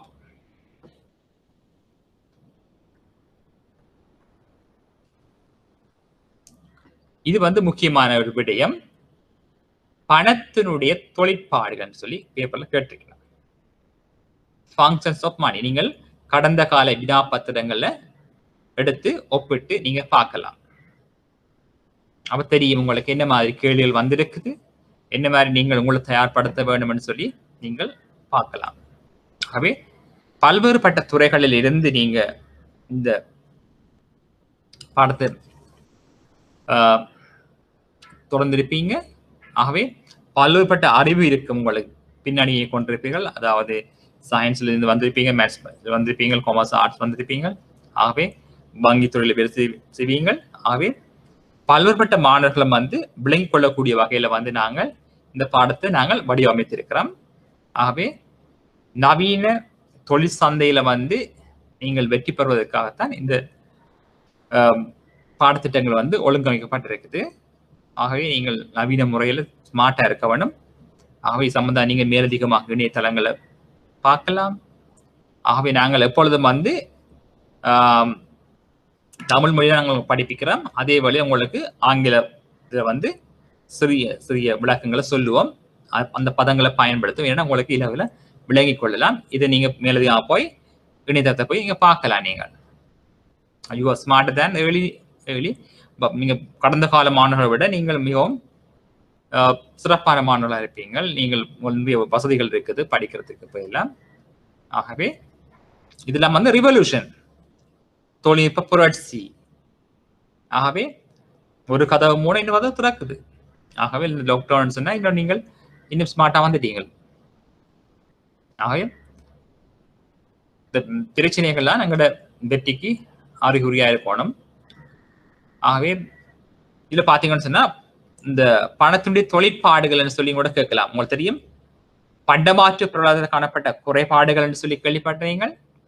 அது பார்த்துட்டா அடுத்து பார்க்க போறோம் நாங்கள் பணத்தினுடைய தொழிற்பாடுகள், ஃபங்க்ஷன் ஆஃப் மணி என்று சொல்லப்படுது. இந்த பணத்தினுடைய தொழிற்பாடுகள் வந்து 4 தான் இருக்குது. பணம் இவ்வாறு தொழிற்படுது. ஆகவே முதலாவது பார்த்தீங்கன்னு சொன்னால் பணத்தின் தொழிற்பாடு ஃபங்க்ஷன் மணி ஒன்று சொல்லப்படும் medium of exchange. Medium of exchange அதான் சொல்லப்படும் பரிமாற்று ஊடக தொழிற்பாடு. பணமானது பரிமாற்று ஊடகமாக தொழிற்படுது. 2வது பார்த்தீங்கன்னு சொன்னால் மெஷர் ஆஃப் வேல்யூ, அதாவது பெருமான அளவுகோலா தொழிற்படுது. 3வது பார்த்தீங்கன்னா ஸ்டோர் ஆஃப் வேல்யூ, பெருமான திரட்டா தொழிற்படுது. 4வது பார்த்தீங்கன்னு சொன்னால் ஸ்டாண்டர்ட் ஆஃப் டிஃபர்ட் பேமெண்ட் என்று சொல்லுவோம். அதாவது பிற்போடப்பட்ட கொடுப்பனவு கருவியா தொழிற்படுது. பிற்போடப்பட்ட கொடுப்பனவு கருவிகளாக தொழிற்படுது. 4 தொழிற்பாடு கொண்டிருக்குது பணத்தின் தொழிற்பாடு. ஆகவே பேப்பர்ல கேட்போம் உங்களை, அதாவது எக்ஸாம் பேப்பர்ல பணத்தினுடைய தொழிற்பாடுகள் சொல்லி கேட்டு அதுக்கு விளக்க சொல்லி கேட்கலாம். பேப்பர்ல வந்துமே இருக்குது. நீங்க பேப்பர் பார்த்தீங்கன்னா உங்களுக்கு தெரியும். ஆகவே இதுவரைக்கும் நாங்க பார்த்த விடயங்கள்ல உங்களுக்கு சந்தேகம் இருக்குமென்னு சொன்னால் நீங்கள் ஏதாவது கேட்கலாம், அல்லது இந்த அந்த சாட் பார்ல வந்து சாட் பாக்ஸ்ல வந்து நீங்கள் எழுதலாம். ஏதாவது தேவைன்னு சொன்னா விளக்குங்கள். ஆக நாங்கள் விரைவா போறோம்னு சொன்னா நீங்கள் எங்களுக்கு தெரியப்படுத்தலாம். சரியா? உங்களோட ஃபீட்பேக் தான் எங்களுக்கு தேவை. எங்களுக்கு நாங்கள் எப்படி எங்களை மாற்றிக்கொள்றதுக்கு. ஆகவே நீங்கள் இதில் பேசலாம், பிரச்சனை இல்லை, கதைக்கலாம்.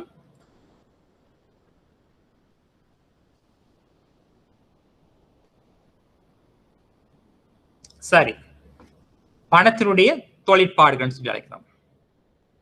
The functions of money. இப்ப 4 தொழிற்பாடு இருக்கு. ஆகவே முதலா சொல்லப்படுது மீடியம் ஆஃப் எக்ஸ்சேஞ்ச், 2வது மெஷர் ஆஃப் வேல்யூ, 3வது ஸ்டோர் ஆஃப் வேல்யூ, நான்காவது ஸ்டாண்டர்ட் ஆஃப் டிஃபர்ட் பேமெண்ட் சொல்லி 4 தொழிற்பாடுகளை நாங்கள் இங்கே குறித்திருக்கின்றோம். ஆகவே முதலாவதாக பார்த்தீங்கன்னு சொன்னால் அது என்ன medium of exchange. Medium of exchange உங்களுக்கு தெரியும். மீடியம் சொன்னா தெரியும் ஊடகமா இருக்கும். ஒரு ஊடகம் மீடியம். எக்ஸ்சேஞ்ச் சொன்னா தெரியும் பரிமாற்றுவது.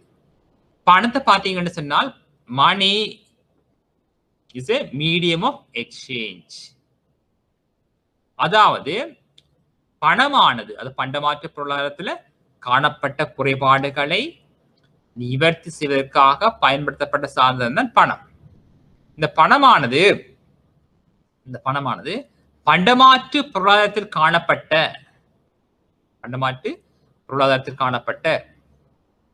குறைபாடுகளை ஈடு செய்து எப்படி என்று சொன்னால் பண்டமாற்று பொருளாதாரத்தில் காணப்பட்ட தேவைகளின் இரட்டை பொருத்தமின்மை என்ற பிரச்சனை. பண்டமாற்று பொருளாதாரத்தில் தேவைகளின் இரட்டை பொருத்தமின்மை என்ற பிரச்சனையை தீர்வு செய்து எவ்வாறுன்னு சொன்னால் இந்த பணமானது பொருட்கள் சேவைகளை பரிமாற்றி கொள்வதற்கு ஒரு பொதுவான ஊடகமாக காணப்படுது. அதாவது பணத்தினுடைய பரிமாற்று ஊடக செயற்பாடு என்பது பணமானது பொருட்கள் சேவைகளை பரிமாற்றி கொள்வதற்கு ஒரு பொதுவான ஊடகமாக காணப்படுவதை நாங்கள் அழைப்போம் பணத்தின் பரிமாற்று ஊடக தொழிற்பாடு. அதாவது எக்ஸ் என்ற நபருக்கும் Y என்ற நபருக்கும் இடையே கொடுக்கல் வாங்கல்களை மேற்கொள்வதற்கு இந்த பணம் என்னவா இருக்குன்னு சொன்னால் ஒரு பொதுவான ஒரு ஊடகம், ஒரு மீடியேட்டர் தொழிற்படுது. ஆகவே எக்ஸ் வையிட்ட பொருளை வாங்குறதுக்கு ஒரு பணத்தை ஒரு கருவியா பயன்படுத்துறார், டூல்ஸ் தான் பயன்படுத்துறார், கருவியா பயன்படுத்துறார். அதே போல Y என்பவர் எக்ஸ் இருந்து பொருளை வாங்குறதுக்கு பணத்தை ஒரு டூல்ஸா பயன்படுத்துறார், கருவியா பயன்படுத்துறார்.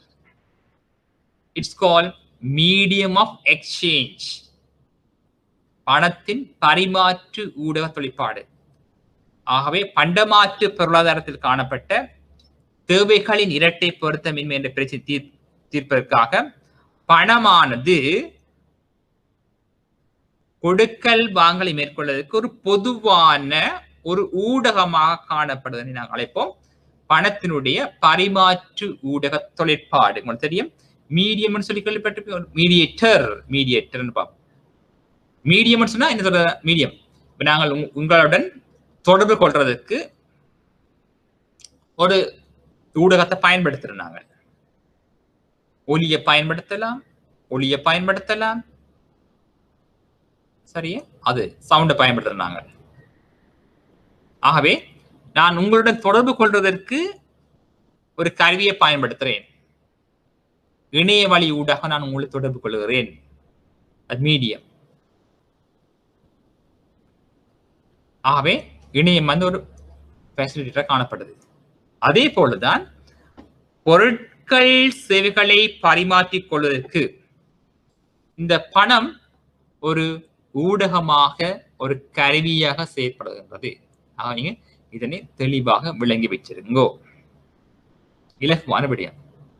ஆகவே கேட்பனம் பணத்தின் தொழிற்பாடுகள் சொல்லி ஒன்று கேட்டால், அல்லது பணத்தினுடைய தொழிற்பாடுகளில் மீடியம் ஆஃப் எக்ஸ்சேஞ்ச் பரிமாற்று தொழிற்பாடு என்றால் விளையக்குள்ள யாதன்னு சொல்லி கேட்கலாம். ஆக நீங்க சொல்லலாம் பண்டமாற்று பொருளாதாரத்தில் தேவைகள் இரட்டை பொறுத்த என்ற பிரச்சனை கொடுக்கல் வாங்கல் மேற்கொள்வது மிக கடினமாக காணப்பட்டது.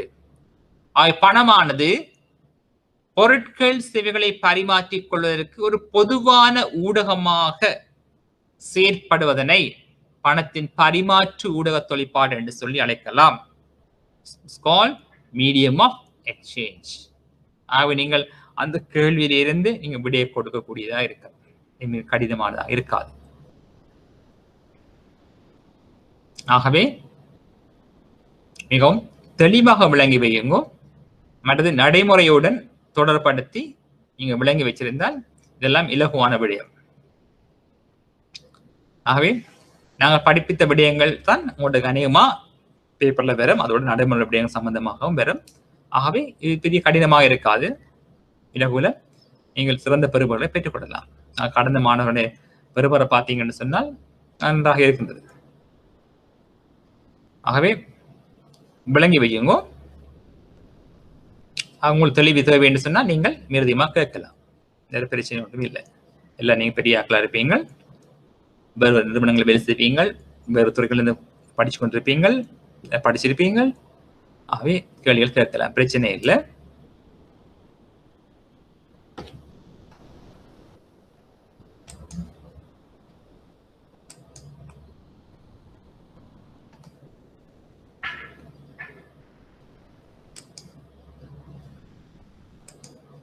சரி, ஒரு கேள்வி கிடைக்கப்பெற இல்லை. அது ரெண்டாவது பார்த்தீங்கன்னு சொன்னால் மெஷர் ஆஃப் வேல்யூ. இப்போ வந்து நேரம் வந்து 1:55. நாங்கள் ஒரு 5 நிமிட இடைவெளி எடுப்போம்.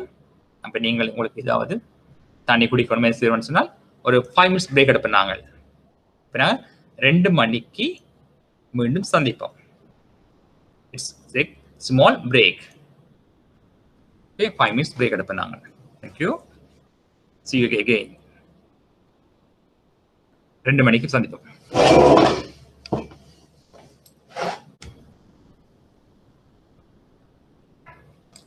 Okay, we'll see. பார்க்கும் பணத்தினுடைய தொழிற்பாடுகள், ஃபங்க்ஷன் ஆஃப் மணி என்று பார்த்த நாங்கள். முதலாவது பார்த்தோம் மீடியம் ஆஃப் எக்ஸ்சேஞ்ச், ரெண்டாவது மெஷர் ஆஃப் வேல்யூ, மூன்றாவது store of value, standard deferred payment பார்ப்போம். இது முக்கியமானதாகும். இது வந்து எந்த துறைக்கு போனாலும் இதுதான் முக்கியம். முக்கியம் என்னது, இது கட்டாயம் மாற்றமடைய மாட்டாது. ஃபங்க்ஷன் ஆஃப் மணி என்று சொல்லுவாங்க. இந்த மானிட்டரி தியரி போன மானிட்டரி பாடம் எடுத்தீங்கன்னு சொன்னா இது கட்டாயம் விளக்கம் பார்க்கலாம். நீங்க பணத்தின் தொழிற்பாடுகள் 4 தான் இருக்கும். ஒன்று வந்து மீடியம் ஆஃப் எக்ஸ்சேஞ்ச் பார்த்துட்டீங்க, ரெண்டாவது மெஷர் ஆஃப் வேல்யூ.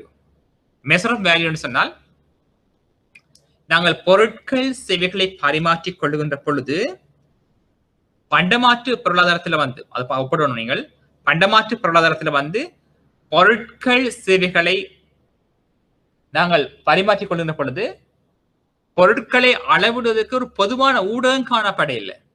அதாவது நாங்கள் பொருட்கள் சேவைகளை நாங்கள் பண்டமாற்று பொருளாதாரத்துக்கு நாங்கள் பரிமாற்றிக் கொள்கின்ற பொழுது பொருட்கள் சேவைகளை அளவிடுவதற்கு ஒரு பொதுவான கருவி இருக்கே இல்லை. இதனால கொடுக்கல் வாங்க மேற்கொள்ள மிக கடினமாக காணப்பட்டது. ஆனா பணம் என்ற கருவி அறிமுகப்படுத்தப்பட்ட பின்னர் பொருட்கள் சேவைகளை நாங்கள் பணம் என்ற கருவியின் ஊடாக இலகுவில அளவிடலாம். நாங்கள் அதாவது 10 கிலோ அரிசி என்று சொன்னோம்னா அதனுடைய பெறுமதி என்ன நாங்கள் அளவிட. எப்படி அளவுறோம்னு சொன்னா விலையை கொண்டு, பணத்தை கொண்டு அளவுறோம். பணத்தை கொண்டு 10 கிலோ அரிசி வந்து 1000 ரூபாய். இதுதான் சொல்லப்படுது மெஷர் ஆஃப் வேல்யூ.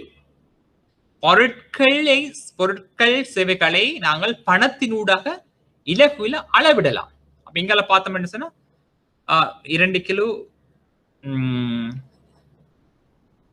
மீன் அதனுடைய பெறுமதி எவ்வளவு, அல்ல 2 கிலோ அப்படி சொல்லுவோம். ஏதாவது எக்ஸ் என்ற பொருள், 2 கிலோ மரக்கறி, 2 கிலோ வெங்காயம், அப்படி ஏதாவது. ஆகவே பொருட்கள் சேவைகளை அளவிடுவதற்கு நாங்கள் பணத்தை பயன்படுத்துகிறோம். Measure of value. ஆகவே பண்டமாற்று பொருளாதாரத்தில் பொருட்கள் சேவைகளை அளவிடுவதற்கு ஒரு பொதுவான அளவுக்குள் காணப்படவில்லை. பணம் என்ற கருவி அறிமுகப்படுத்தப்பட்ட பின்னர் பொருட்கள் மற்றும் சேவைகளை அளவிடுவதற்கு பணமானது ஒரு பெருமான அளவுகோலாக தொழிற்படுகின்றது. இதனால் கொடுக்கல் வாங்கல்களை மேற்கொள்வது மிகவும் இலகுவாக காணப்படுகின்றது.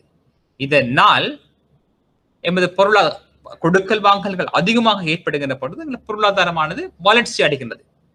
இதனால்தான் பொருளாதார வளர்ச்சி மற்றும் அபிவிருத்தி, சர்வதேச வர்த்தகம், உள்நாட்டு வர்த்தகம், மற்றது கணக்கீடு போன்றவை எல்லாம் வந்து வளர்ச்சி அடைந்தது. பணம் என்ற கருவி அறிமுகப்படுத்தப்படாவிட்டால் இவ்வாறான வளர்ச்சிகள் தோற்றம் பெற்றிருக்க மாட்டாது. ஆகவே பணத்தினுடைய தொழிற்பாடு என்று சொல்லி கேட்டால் நீங்கள் இதை குறிப்பிட வேண்டும். மூன்றாவது விடயத்துக்கு போவோம். பணத்தினுடைய பெருமான திரட்டு தொழிற்பாடு, ஸ்டோர் ஆஃப் வேல்யூன்னு சொல்லுவேன். நீங்க அது என்ன ஸ்டோர் ஆஃப் வேல்யூன்னு சொன்னால், பண்டமாற்று பொருளாதாரத்தில் வந்து பொருட்கள் மற்றும் சேவைகளை சேமித்து வைப்பது மிகவும் கடினமாக காணப்பட்டது. எனவே பணம் என்ற கருவி அறிமுகப்படுத்தப்பட்ட பின்னர் பொருட்கள் மற்றும் சேவைகளை நாங்கள் பணத்தினூடாக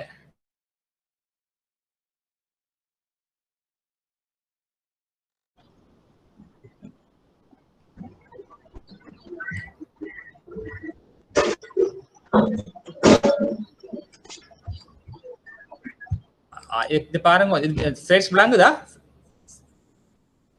பிரசன்டேஷன் விளங்குதா?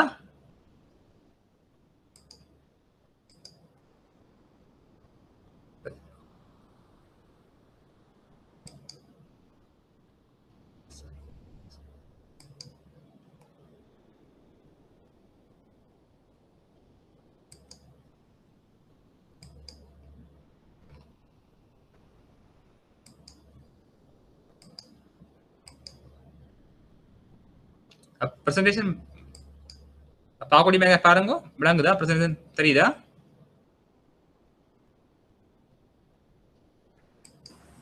இல்ல பிரசன்டேஷன் தெரியல சார்.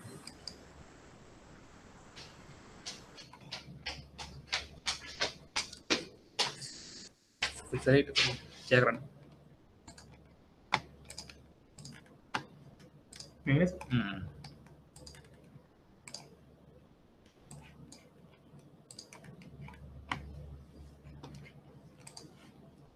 இப்போ ஓகே. Okay, thank you.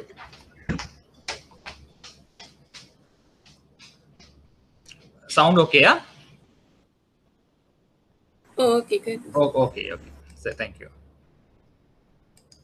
மின்னல் வந்து போயிட்டு அதான் வந்து லைன் அவுட்டா போயிட்டுது. ஓகே சரிம்மா, நாங்க பார்த்தனாங்கள் மீடியம் ஆஃப் எக்ஸ்சேஞ்ச் பார்த்தனாங்கள், ரெண்டாவது மெஷர் ஆஃப் வேல்யூ பார்த்தனாங்கள், store of value, standard of deferred payment பார்த்தனாங்கள். ஓகே தானே? இப்ப சவுண்ட் ஓகே தானே? Okay sir. Okay, thank you. Right, okay. Go ahead. Okay, right, good. Anyway, உங்களுக்கு பேப்பர்ல கேட்பினா ஃபங்க்ஷன் ஆஃப் மணி என்று கேட்பினா கேட்டால் 4 விடயத்தை நீங்க எழுத வேணும். அதில் பார்க்கணும் எவ்வளவு மார்க்ஸ் கேள்வி கேட்கறான்னு பார்க்கணும். அதுக்கு ஏற்ற மாதிரி விளக்கம் எழுத வேண்டி வரும். உங்களுக்கு தெரிந்தானே எத்தனை மார்க்ஸ் கேள்வி கேட்கணுமோ அதுக்கு ஏற்ற வகையில நீங்க விளக்கம் எழுத வேணும். 5 மார்க்ஸ் கேட்டோம்னு சொன்னா அதுக்கு ஏற்ற மாதிரி எழுத வேணும். 20 மார்க்ஸ் கேட்டா அதுக்கு ஏற்ற மாதிரி எழுத வேணும். அதுக்கு இது மார்க்ஸ் ஏற்ற மாதிரி நீங்கள் விடைய கொடுத்தீங்கன்னு சொன்னா சரியா இருக்கும், பேப்பர் ஈஸியா இருக்கும். ஆகவே நீங்கள் 20 மார்க்ஸுக்குரிய விடையை நீங்கள் 5 மார்க்ஸ் எழுதுறீங்கன்னு சொன்னா உங்களுக்கு நேரம் போயிடும் அப்படின்னு இருக்கும். அதே போல 20 மார்க்ஸுக்கு கேள்வி கேட்டா நீங்க 5 மார்க்ஸ்க்குரிய விடை எழுதுறீங்கன்னு சொன்னா மார்க்ஸ் கிடைக்காது. ஆகவே எல்லாத்தையும் பேலன்ஸ் பண்ணி நீங்க பார்க்கலாம். பாஸ் பேப்பர் எடுத்து பாருங்க, அதுல எக்ஸ்பெக்டட் ஆன்சர்ஸும் இருக்கும் உங்களுக்கு, அதுவும் தெரியும் உங்களுக்கு. அதை பார்த்து நீங்க செய்யலாம்.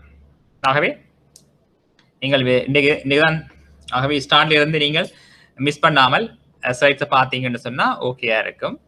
இது சந்தேகம் இருக்கு மட்டும் சொன்னா கேட்கலாம். ஆகவே இதுவரைக்கும் சந்தேகங்கள் இருந்தா நீங்க கேட்கலாம். It's okay, then go next பார்ப்போம். அடுத்த இது வந்து பணத்தினுடைய தொழிற்பாடுகள். நாங்க பார்த்தனாங்கள் பண்டமாற்று பொருளாதாரம் பார்த்தனாங்கள், பண்டமாற்று பொருளாதார குறைபாடுகள் பார்த்தனாங்கள், பிறகு பார்த்தனாங்கள் பணத்தினுடைய தொழிற்பாடுகள் பார்க்கிறோம். சரி, அதே போல பார்த்தனாங்கள் பணம் என்று சொன்னால் என்ன, பண்டமாற்று பொருளாதாரம் சொன்னால் என்ன பார்த்தனாங்கள். அடுத்தது பணத்தினுடைய பரிணாம வளர்ச்சி, ரெவல்யூஷன் ஆஃப் மணி என்று பார்ப்போம். பணம் எவ்வாறு பணமானது மாற்றமடைந்து கொண்டு வருது. ஆரம்ப காலத்துல பாத்தீங்கன்னு சொன்னால் பண்டமாற்று பொருளாதாரம், அதுக்கு பிறகு ஓடு, சிப்பி, இந்த ஸ்டோன், மெட்டல் போன்ற எல்லாம் பயன்படுத்தப்பட்டது.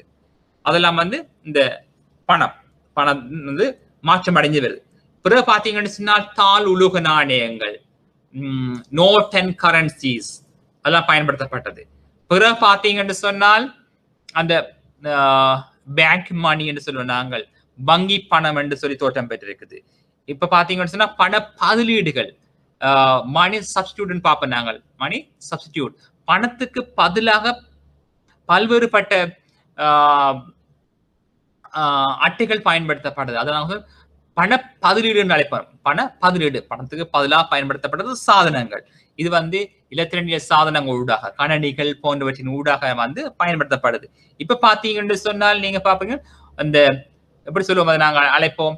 இப்ப நீங்கள் முதல் நாங்கள் பணம் கொடுத்து நாங்கள் தாள் உலோக நாணயத்தை கொடுத்தோம், அதான் நோட் அண்ட் கரன்சி கொடுத்து பொருட்களை பெற்றுக்கொண்டோம்.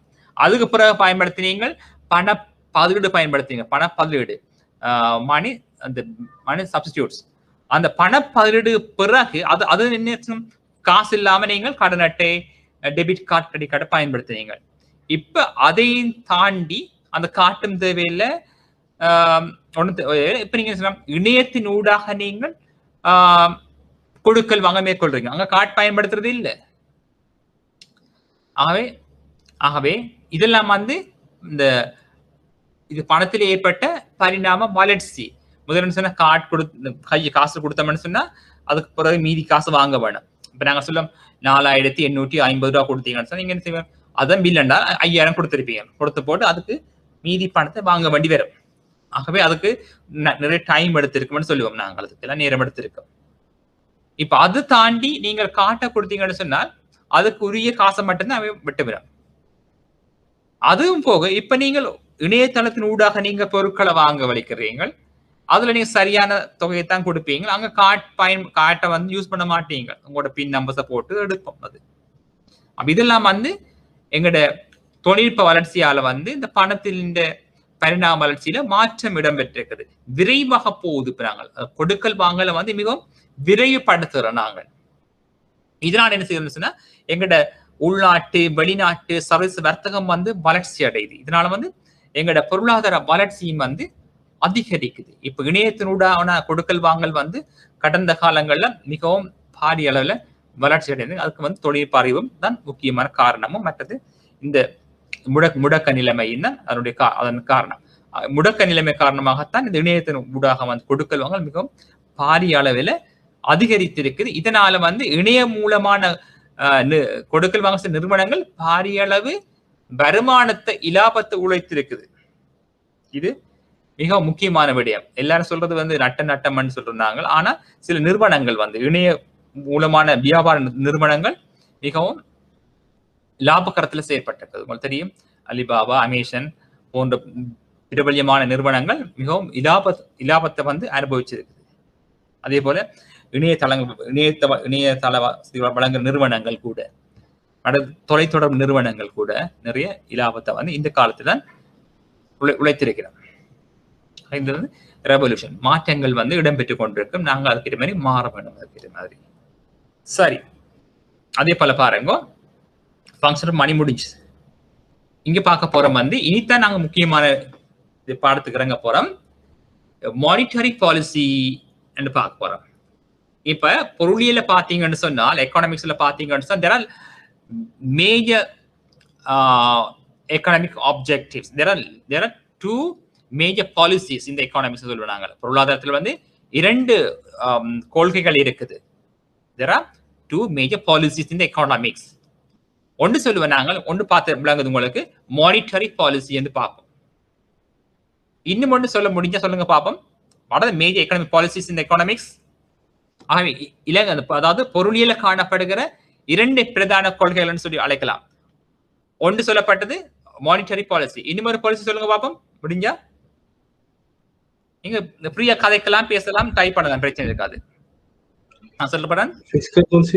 சாரி, இறைக்கொள்கை. Yes, good, correct. சொன்னது ரெண்டு பிரதான கொள்கை. ஒன்று சொல்லப்பட்டது மானிட்டரி பாலிசி, இன்னொன்று சொல்றாங்க பிஸ்கல் பாலிசி. அது சொல்லப்பட்ட இறை கொள்கை என்று சொல்றாங்க. அதை நாங்கள் இறை கொள்கை அல்லது பாதீட்டு கொள்கை என்று சொல்லுவோம், அழைக்கலாம். பாதீட்டு கொள்கை, இறை கொள்கை, பாதீட்டு கொள்கை. இது ரெண்டும் மிகவும் பிரதானமான கொள்கைகள். பொருளியல்ல வார இரண்டு கொள்கைகள் ஒன்று சொல்றது அரசிறை கொள்கை அல்லது இறை கொள்கை அல்லது பாதீட்டு கொள்கை என்று சொல்லுவாங்க. அது நான் சொல்லுவோம் பிஸ்கல் பாலிசி. ரெண்டாவது சொல்லப்பட்டது நாணய கொள்கை, மானிட்டரி பாலிசி என்று சொல்லுவாங்க. பண கொள்கை என்று சொல்லி அழைக்கலாம் சில வழியில. நாணய கொள்கை, மானிட்டரி பாலிசி. ஆகவே நான் அதை முதலாவது கொள்கை வந்து இங்க அதிக அளவு முக்கியத்துவம் இருக்காது. இங்க வந்து பிஸ்கால் பாலிசி வந்து நாங்க அதிக அளவு முக்கியத்துவம் கொடுக்கறது இல்லை, ஆனா கொடுப்போம். அதுக்கு சிறிய அளவு முக்கியத்துவம் கொடுப்போம் நாங்கள். அந்த பிஸ்கால் பாலிசி என்று சொன்னால் அல்லது இறை கொள்கை என்று சொன்னால் அல்லது அரசிறை கொள்கை என்றால் என்னன்னு பார்ப்போம். இது வந்து நாணய கொள்கை. நாணய கொள்கை என்றால் உங்களுக்கு தெரியும், விட விளங்கிட்டது நாணய கொள்கை. இப்ப நாணய கொள்கை இது தொடர்பாக அழைக்க போகுது. மானிட்டரி பாலிசி என்ன செய்யும் என்று சொன்னால் நாணய வெளியீடு, மணி சப்ளை என்று பார்ப்போம். பின்னர் போவோம் நாங்கள். இப்ப நாணய கொள்கை வந்து எதை ஆய்வு செய்ய போதுன்னு சொன்னால் நாணய வெளியீடு, மணி சப்ளை. மற்றது வட்டி வீதம், இன்ட்ரெஸ்ட் ரேட்,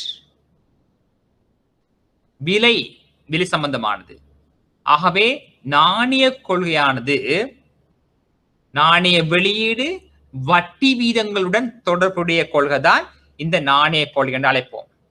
அப்ப நாணய கொள்கை யாரோடு சம்பந்தப்பட்டது? எந்த நிறுவனத்துடன் சம்பந்தப்பட்டது? சொல்லுங்க பாப்போம். இந்த நாணய கொள்கை அல்லது பண கொள்கை எந்த நிறுவனத்துடன் அல்லது எந்த அமைப்புடன் சம்பந்தப்பட்டதா இருக்கும்? இலங்கையில இந்த நாணய கொள்கையை மேற்பார்வை செய்யும் நிறுவனம் எது இலங்கையில? Central bank. இலங்கை மத்திய வங்கி. மத்திய வங்கி, கரெக்ட், சரியான விட. ஆகவே இந்த மானிட்டரி பாலிசியை வந்து முகாமை செய்யறது வந்து சென்ட்ரல் பேங்க் ஆஃப் ஸ்ரீலங்காவை தான் இலங்கையில் இருக்கும். அதே போல இந்தியா பாத்தீங்கன்னா ரிசர்வ் பேங்கா இருக்கும். அமெரிக்கா பாத்தீங்க சொன்னால் பெடரல் ரிசர்வ் சிஸ்டமா தான் இருக்கும். இங்கிலாந்து அங்க யூகே பாத்தீங்கன்னு சொன்னால் பேங்க் ஆஃப் இங்கிலாந்து தான் இருக்கும் அங்க வந்து.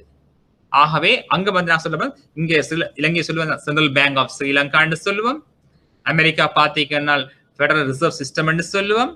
யூகே பாத்தீங்கன்னு சொன்னா பேங்க் ஆஃப் இங்கிலாந்து சொல்லுவோம். ஆகவே நீங்க இதெல்லாம் தெரிஞ்சிருக்க வேணும். நாங்க பார்க்க வேண்டி இருக்குது. நாங்க கொஞ்சம் ஹிஸ்டரி பார்ப்போம். என்னன்னு சொன்னா bank of England history, federal reserve bank history எல்லாம் பார்ப்போம். அதே போல இலங்கை மத்திய வங்கி இந்த இது வரலாறு நீங்க பார்க்க வேண்டி வரும் நீங்க.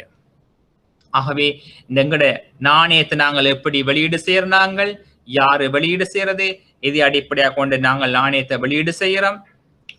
ஏன் நாங்கள் அதிக அளவு நாணயங்களை மக்களுக்கு அச்சடிச்சு வெளியிடக்கூடாதுன்னு சொல்லுவோம் நாங்கள்.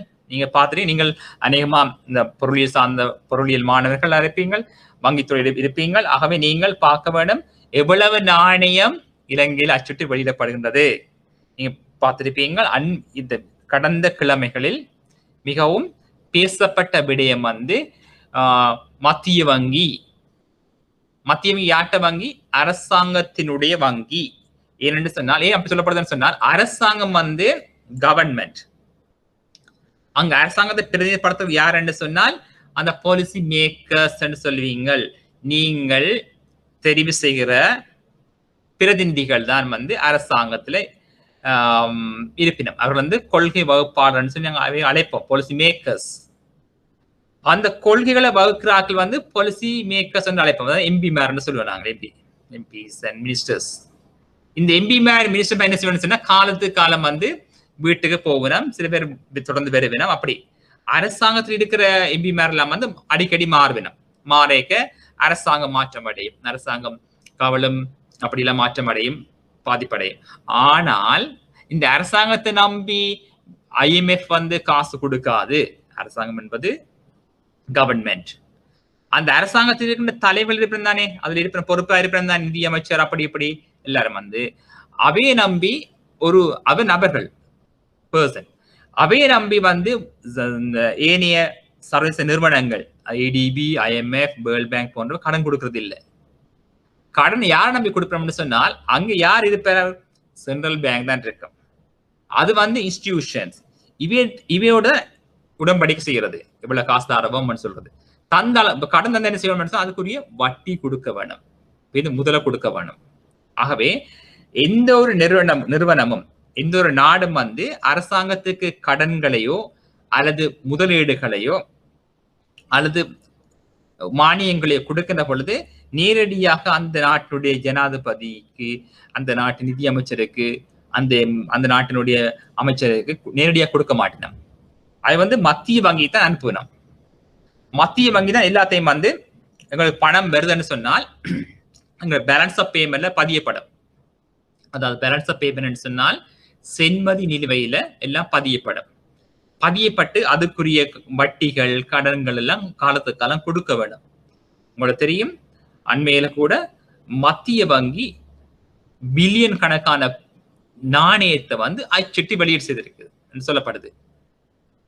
அது நீங்க மத்திய வங்கியின் ஆண்டறிக்கையில அந்த டேபிளை பார்க்கலாம். நீங்கள் அதுல பாத்தீங்கன்னு சொன்னா மணி இஷ்யூடன் போட்டிருப்பாங்க. டேபிள் அடிச்சிருக்காங்க, மணி இஷ்யூடன் போட்டிருக்கும். அதுல எவ்வளவு காசு அச்சடிச்சு வெளியீடு செய்தன்னு சொல்லி போட்டிருக்கும். அப்ப 2021 ஆண்டு எவ்வளவு நாணயம் அச்சிட்டு வெளியிடுறது உங்களுக்கு தெரிய மாட்டேது, பார்க்கலாது. நீங்க அதுல சொன்ன ரிப்போர்ட் இருக்காது. என்னன்னு சொன்னா 2021 ஆண்டு வந்து ரிப்போர்ட் உங்களுக்கு கையால வெளியில வராது. என்னன்னு சொன்னா இப்ப 20ஆம் ஆண்டு ரிப்போர்ட் 20ஆம் ஆண்டுக்குரிய தரவு தான் 21ல வந்து இருக்கும். அப்ப 21ஆம் ஆண்டு உரிய 21ஆம் ஆண்டு வரை வச்சுட்டு நாணயம் வந்து உங்களுக்கு தெரியாது. நீங்கள் அப்படின்னா சில மத்திய வங்கியினுடைய பிரஸ் ரிலீஸ் போய் பார்த்தா தெரியும் எவ்வளவு நாணயம். அதாவது நீங்கள் ஊடகங்கள்ல பார்க்கலாம், ஊடகங்கள்ல சொல்லப்படுது அப்படின்னு சொல்லி எவ்வளவு நாணயம். ஆகவே இது வந்து முக்கியமானது. மானிட்டரி பாலிசி தான் வந்து உங்களுக்கு முக்கியத்துவமாக காணப்படும். ஆகவே இதுக்கு முன்னர் நான் அந்த பிஸ்கால் பாலிசி கொஞ்சம் சொல்ல வேணும். ஆகவே மானிட்டரி பாலிசி வந்து எதுவும் சம்பந்தப்பட்ட சொன்னால் மணி சப்ளை, அதாவது பண நிரம்பல், மற்றது வந்து வட்டி வீதம் இன்ட்ரெஸ்டோட சம்பந்தப்பட்டது அது இருக்கும். வந்து இந்த நாணய கொள்கையை வந்து முகாமை செய்யறது வந்து இலங்கை மத்திய வங்கி. ஆகவே இலங்கை மத்திய வங்கியினுடைய தலைவர் யாருன்னு சொன்னா இதெல்லாம் வந்து ஹிஸ்டரியில வேற உங்களுக்கு கட்டாயம் பார்க்கணும். இந்த இலங்கை மத்திய வங்கியினுடைய தலைவரை நாங்க சொல்றது வந்து கவர்னர்னு சொல்லுவோம் நாங்கள், கவர்னர். ஆகவே இலங்கையினுடைய முதலாவது கவர்னர் யார் என்று சொல்ல முடியுமா? இலங்கையின் முதலாவது governor of central bank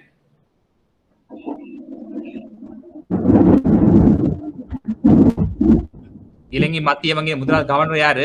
governor.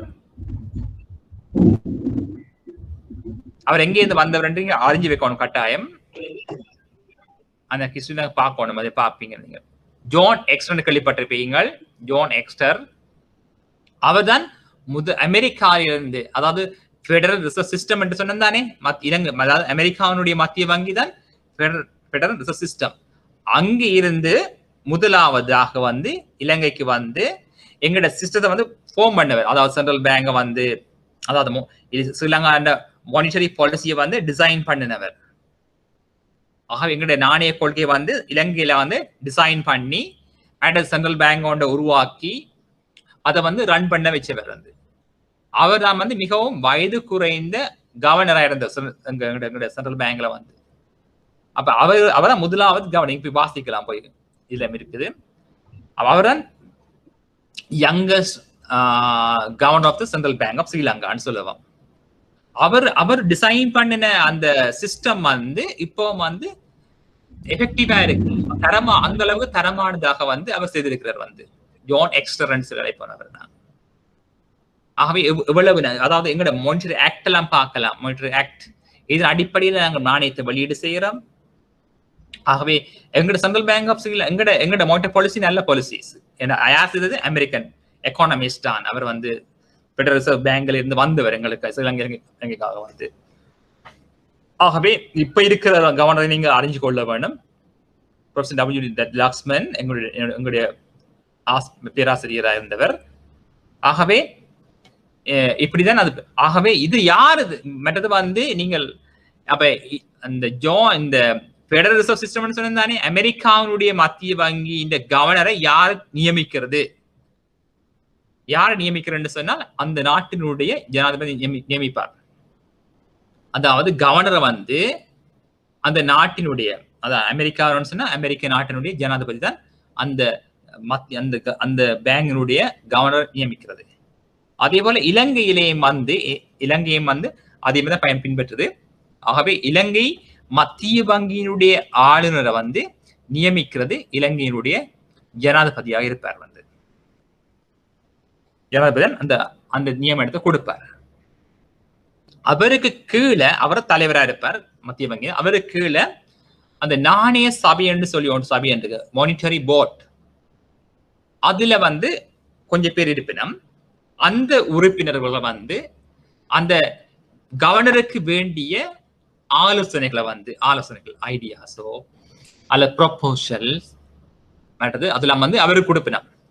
இப்ப அந்த உறுப்பினர் யாருன்னு சொல்லி நீங்க அறிஞ்சு வைக்க வேணும். சொல்லுவேன், நான் தருவேன். அதுல சொல்றது board of governors, sorry monetary board வந்து அதுல ஒரு குறிப்பிட்ட ஆட்கள் இருப்பினும் மெம்பர்ஸ் ஆஃப் மானிட்டரி போர்ட். இவையெல்லாம் வந்து யாரால யார் பங்கு பெற்றோம்னு சொல்லி ஒன்று இருக்குது. ட்ரெஷரியால வருவினம், ஞானத பத்தி அதெல்லாம் வருவினம், அப்படி கொஞ்சம் பேர் வருவினம். இவே இந்த member of the monetary board என்ன செய்யணும்னு சொன்னால் அந்த உங்களோட பொருளாதாரத்தின் சம்பந்தமான ஆலோசனைகளை வந்து எங்களோட கவர்னருக்கு கொடுப்பினோம். கவர்னர் அதை தொடர்ந்து தீர்மானங்களை மேற்கொள்வன. அப்ப மத்திய வங்கியை பாத்தீங்கன்னா அங்க வந்து கவர்னர், அதுக்கு டிபிடி கவர்னர்ஸ், அசிஸ்டன்ட் கவர்னர்ஸ் அப்படி நிறைய பேர் இருப்பினோம். ஆக இந்த மத்திய வங்கி என்ன செய்யணும்னு சொன்னால் எங்களோட நாணயத்தை வந்து வெளியீடு செய்யறதுல, வட்டி விதங்களை தீர்மானிக்கிறதுல மிக பெரிய பங்கு வகிக்கும். உங்களுக்கு தெரியும், அங்க உகண்டா, எத்தியோப்பியா, சிம்பாபே போன்ற இடங்களை பார்த்தீங்கன்னு சொன்னால் எங்கட நாணயத்துக்கு பெருமதியே இல்லாம போயிடுச்சு. அதாவது பணவீக்கம், அதிக அளவு பணவீக்கம். சிம்பாபே போன்ற நாடுகள்ல வந்து நீங்க ஒரு பான் வாங்கணும் நிறைய மில்லியன் கணக்குல காசை கொண்டு போகணும். பாருங்க, அப்ப சிம்பிளா யோசிங்க, ஒரு $100 வச்சிருக்கிறீங்க நீங்கள் வந்து, அது ₹100 வச்சிருக்கீங்க, ₹100 இலங்கையில. அப்ப அதுல பாருங்க, அதுல பெருமதி 200 போட்டு இருக்குது. அந்த நீங்களே அவ்வளவு முக்கியத்துவம் கொடுக்குறீங்க $100. அது என்ன சொன்னால் அந்த $100 பெருமதி வந்து மிக அதிகம். எங்களோட ₹100 பெருமதி மிக குறைவாக காணப்படும். என்ன காரணம் சொன்னால் அந்த purchasing capacity of the currency, அது $100 கொண்டு நாங்கள் கொள்வன செய்யக்கூடிய பொருட்கள் அளவு எவ்வளவு, அதே போல ₹100 கொண்டு கொள்வன செய்யக்கூடிய பொருட்களின் அளவு எவ்வளவு பார்க்க வேணும். மற்றது வந்து பாத்தீங்கன்னு சொன்னா அமெரிக்கால பாத்தீங்கன்னு சொன்னா மேக்சிமம் வந்து அந்த நோட்டின் பெருமதி $100 தான் இருக்கும். வந்து நாணயத்தின் பெருமதி மேக்சிமம் 100. ஆனா இலங்கை பாருங்க மேக்சிமம் 5000 இருக்குது மேக்சிமம். ஆகவே நீங்க யோசிக்க கேட்க, ஏன் இலங்கையில வந்து $5000 பெருமதியான நாணயங்கள் வந்து அச்சிட்டு வெளியீடு செய்திருக்குன்னு கேட்கலாம். அறிஞ்சிருக்க சொல்லுவோம், நீங்கள் கேட்கலாம், ஏன் அப்படி பெரிய தொகையா அச்சரிக்கப்பட்டிருக்குது.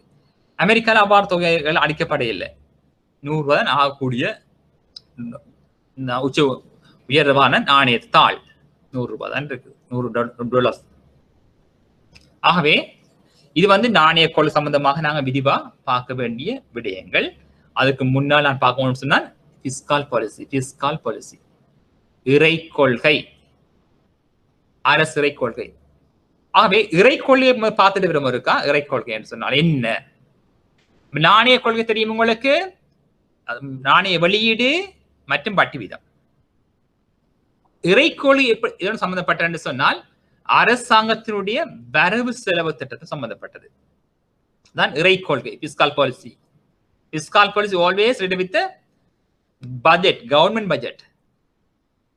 அப்ப அரசுக்கு என்ன வருமானம், அந்த அரசுக்கு என்ன வருமானம் சொன்னால் government revenue and government expenditures are included in the fiscal policies. Fiscal policy always considers about the government income and expenditure. இப்ப அரசரை கொள்கை வந்து எப்பொழுதும் வந்து அரசாங்கத்தினுடைய வருமானம் மற்றும் செலவினங்களை வந்து குறிப்பிடுவதுதான் அந்த அரசரை தொலைப்பாடு, பிஸ்கால் பாலிசி. அப்படின்னு சொன்னா what are the government's revenue பார்த்தோம்னா அரசாங்க வருமானம் என்னன்னு பாத்தீங்கன்னு சொன்னால் அரசாங்கத்தின் வரி வருமானம், அரசாங்கத்தின் வரிசாரா வருமானங்கள், மற்றது நன்கொடைகள் அப்படி போன்றது. அதாவது அரசாங்கத்தினுடைய வருமானங்களையும் செலவினங்களையும் குறிப்பிடுகின்ற, அதாவது ஆய்வு செய்கின்ற விடயங்களை தான் நாங்கள் சொல்றோம் பிஸ்கால் பாலிசி. ஆகவே பிஸ்கால் பாலிசியில வந்து எங்களுக்கு நிறைய கேள்விகள் பெற மாட்டது, கேள்விகளை நாங்கள் எதிர்பார்க்கறது இல்லை. பிஸ்கால் பாலிசியில வந்து இறைக்குள்ள ஆனா நீங்க அறிஞ்சு வைக்க வேணும். ஆகவே பிஸ்கால் பாலிசி வந்து பிஸ்கால் பாலிசிக்கு எந்த நிறுவனம் சம்பந்தப்பட்டதா இருக்கும் சொல்ல முடியுமா? உங்களுக்கு தெரியும் மானிட்டரி பாலிசிக்கு வந்து சென்ட்ரல் பேங்க் சம்பந்தப்பட்டிருக்குது. பிஸ்கால் பாலிசிக்கு எந்த நிறுவனம் சம்பந்தப்பட்டிருக்கும்?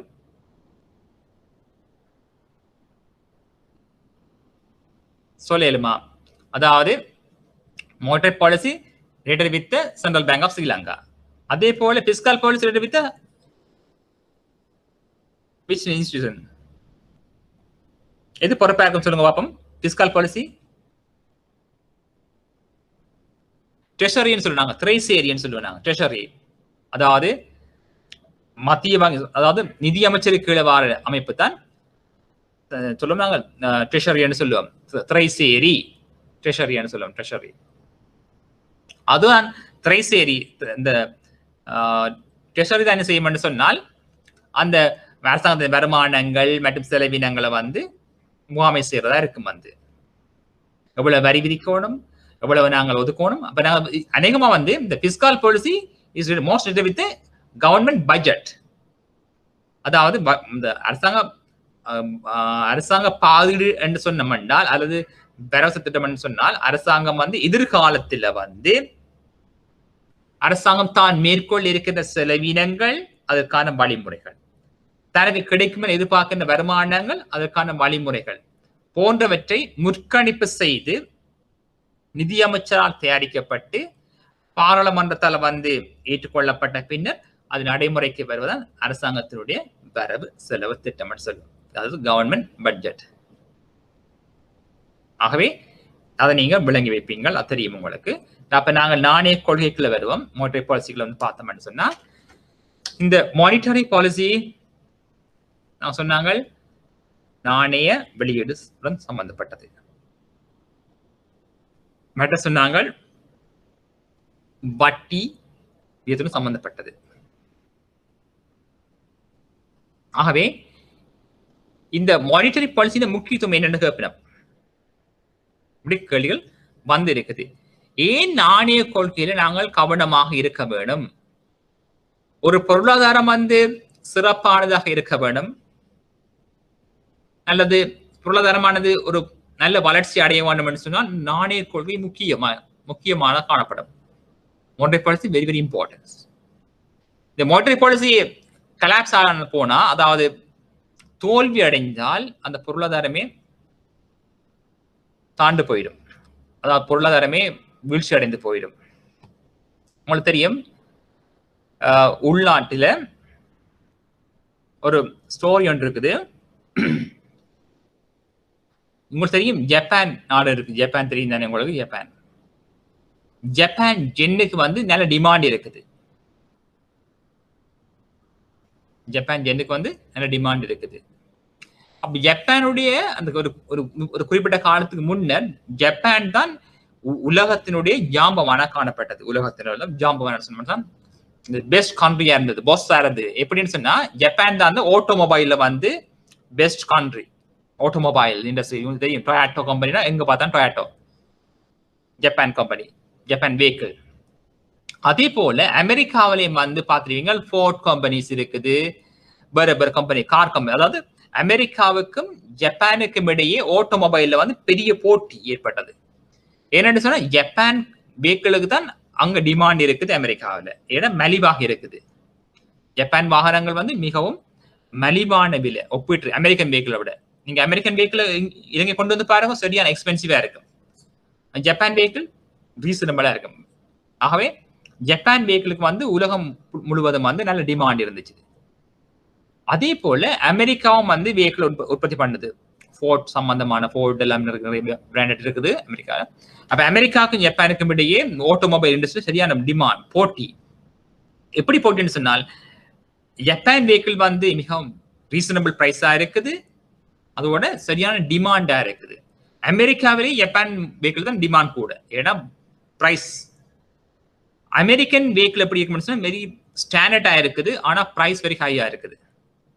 அப்ப என்ன செய்யணும்னு சொன்னால் அமெரிக்கா வந்து ஜப்பானுடைய பொருளாதாரத்தை வந்து இந்த உடைக்கோன் பண்றதுக்காக அல்லது ஜப்பானுடைய அந்த ஆட்டோமொபைல் இண்டஸ்ட்ரி உடைக்கோன் பண்றதுக்காக என்ன செய்யணும் சொன்னால் ஜப்பான் என்ன செய்யணும்னு சொன்னால் மணி சப்ளை செய்யும் தானே, நாணயத்தை அச்சுட்டு வெளியீடு செய்யும். ஜப்பான் என்ன வந்து அச்சுட்டு செய்யும். அப்ப அச்சுட்டு வெளியீடு செய்ய வந்து அந்த வெளியீடு செய்யற ஜப்பான் எண் முழுவதையும் வெளி செய்த பொழுது, ஆனா ஜப்பான்ல வந்து ஒரு ஜப்பான் சப்ளை செய்யுது, நாணயத்தை வெளியீடு செய்யுது, ஜப்பான் எண்ணை வந்து இஷ்யூ பண்ணுது. ஆனா ஜப்பான்ல வந்து ஜப்பான் எண்ணை காண இல்லை. என்ன செய்யணும்னு சொன்னா சிம்பிளா சொல்லணும்னு சொன்னா, ஸ்ரீலங்கா வந்து ஸ்ரீலங்கா ரூபியை வெளியீடு செய்யுது. ஆனா there is no enough money in the circulation. நாங்கள் சென்ட்ரல் பேங்க் ஸ்ரீலங்கா வந்து நாணயத்தை அச்சிட்டு வெளியீடு செய்யுது. ஆனா தேர் ஆர் ஷார்டேஜ் இந்த சர்க்குலேஷன். அது சந்தையில நாணயத்தை காண இல்லை, நாணயம் தட்டுப்பாடா கிடக்குது. அப்ப என்ன செய்யும், சந்தையில வந்து நாணயம் தட்டுப்பாடாக இருந்தால் மக்களோட கையில காசு இருக்காது, காசு வேணுமே மாத்துறதுக்கு. உதாரணத்துக்கு பாருங்க, உதாரணத்துக்கு எல்லா கோயில்கள் சர்ச்சஸ் இருக்குதானே, எல்லாரும் கொண்டு கோயில உண்டியலுக்கு காசை போட்டோம்னு சொன்னால், நாங்க கோயிலுக்கு போறோம், கோயிலுக்கு உண்டியல காசை போடுறேன், நீங்கள் பன்சாலை போறீங்க உண்டியல் காசை போறீங்க, அங்கல பள்ளிக்கு போறீங்க காசை போறீங்க உண்டியல்ல. அப்ப காசெல்லாம் போய் அதுக்குள்ள உண்டியல்ல போய் ஃப்ரீஸ் ஆயிட்டுன்னு சொன்னால், ஃப்ரீஸ் ஆயிட்டு உள்ளுக்கு போயிட்டு சேர்ந்துட்டு, அப்ப உண்டியல் உடைக்க இல்லை. அப்ப காசு எல்லாம் என்ன செய்யுது, போய் தூங்கிட்டுது. அப்ப உங்களோட கையில காசு இருக்காது, மக்கள்கிட்ட கரன்சி தட்டுப்பாடா இருக்கு. அப்ப என்ன செய்யணும், அந்த உண்டியல் உடைச்சு அந்த காசு திருப்பி மக்களுக்கு கொடுக்கணும், அல்லது புதிய நாணயத்தை வெளியீடு செய்யணும், நாணயத்தை வெளியீடு செய்யணும். ஆனா ஜப்பான் வந்து நாணயத்தை அச்சிட்டு வெளியீடு செய்யுது, ஆனா நிறைய காசு வச்சு வெளியீடு செய்யுது, நிறைய வெளியீடு செய்கின்ற பொழுது, ஆனா சந்தையில ஜப்பான் என்ன காண இல்லை. என்ன நடந்ததுன்னு சொன்னால், அந்த ஜப்பான் எண் முழுவதையும் வந்து வெளியீடு செய்த நாணயத்தை முழுவதையும் அமெரிக்கா என்ன செய்யணும்னு சொன்னா அப்படியே முழுவதையும் வந்து வாங்குது.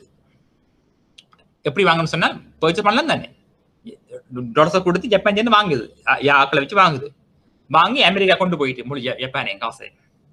ஆகவே ஜப்பான் என்ன செய்யுது சொன்னா நிறைய ஜப்பான் என்ன வெளியீடு செய்யுது.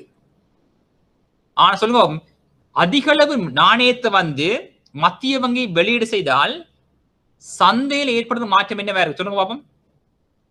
ஒரு மத்திய வங்கி அதிக அளவு நாணயத்தை வெளியீடு செய்தால் நாட்டினுடைய பண நிரம்பல் என்ன செய்ய பார்க்கும்,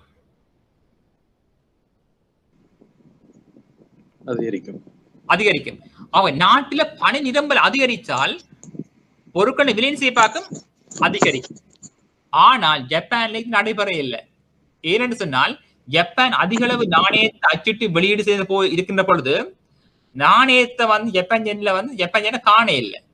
அது வந்து ஷட் பண்ணுது. இது வந்து அமெரிக்கா வந்து முழு நாணயத்தையும் வந்து ஜப்பான் எண்ணை வந்து வாங்கிட்டு போய் அது என்ன பிளான் பண்ணிச்சுன்னு சொன்னா, ஒரு குறிப்பிட்ட காலத்துல வந்து முழு நாணயத்தையும் வந்து ஜப்பான்ல வந்து விற்கிறது பிளான் பண்ணிச்சது.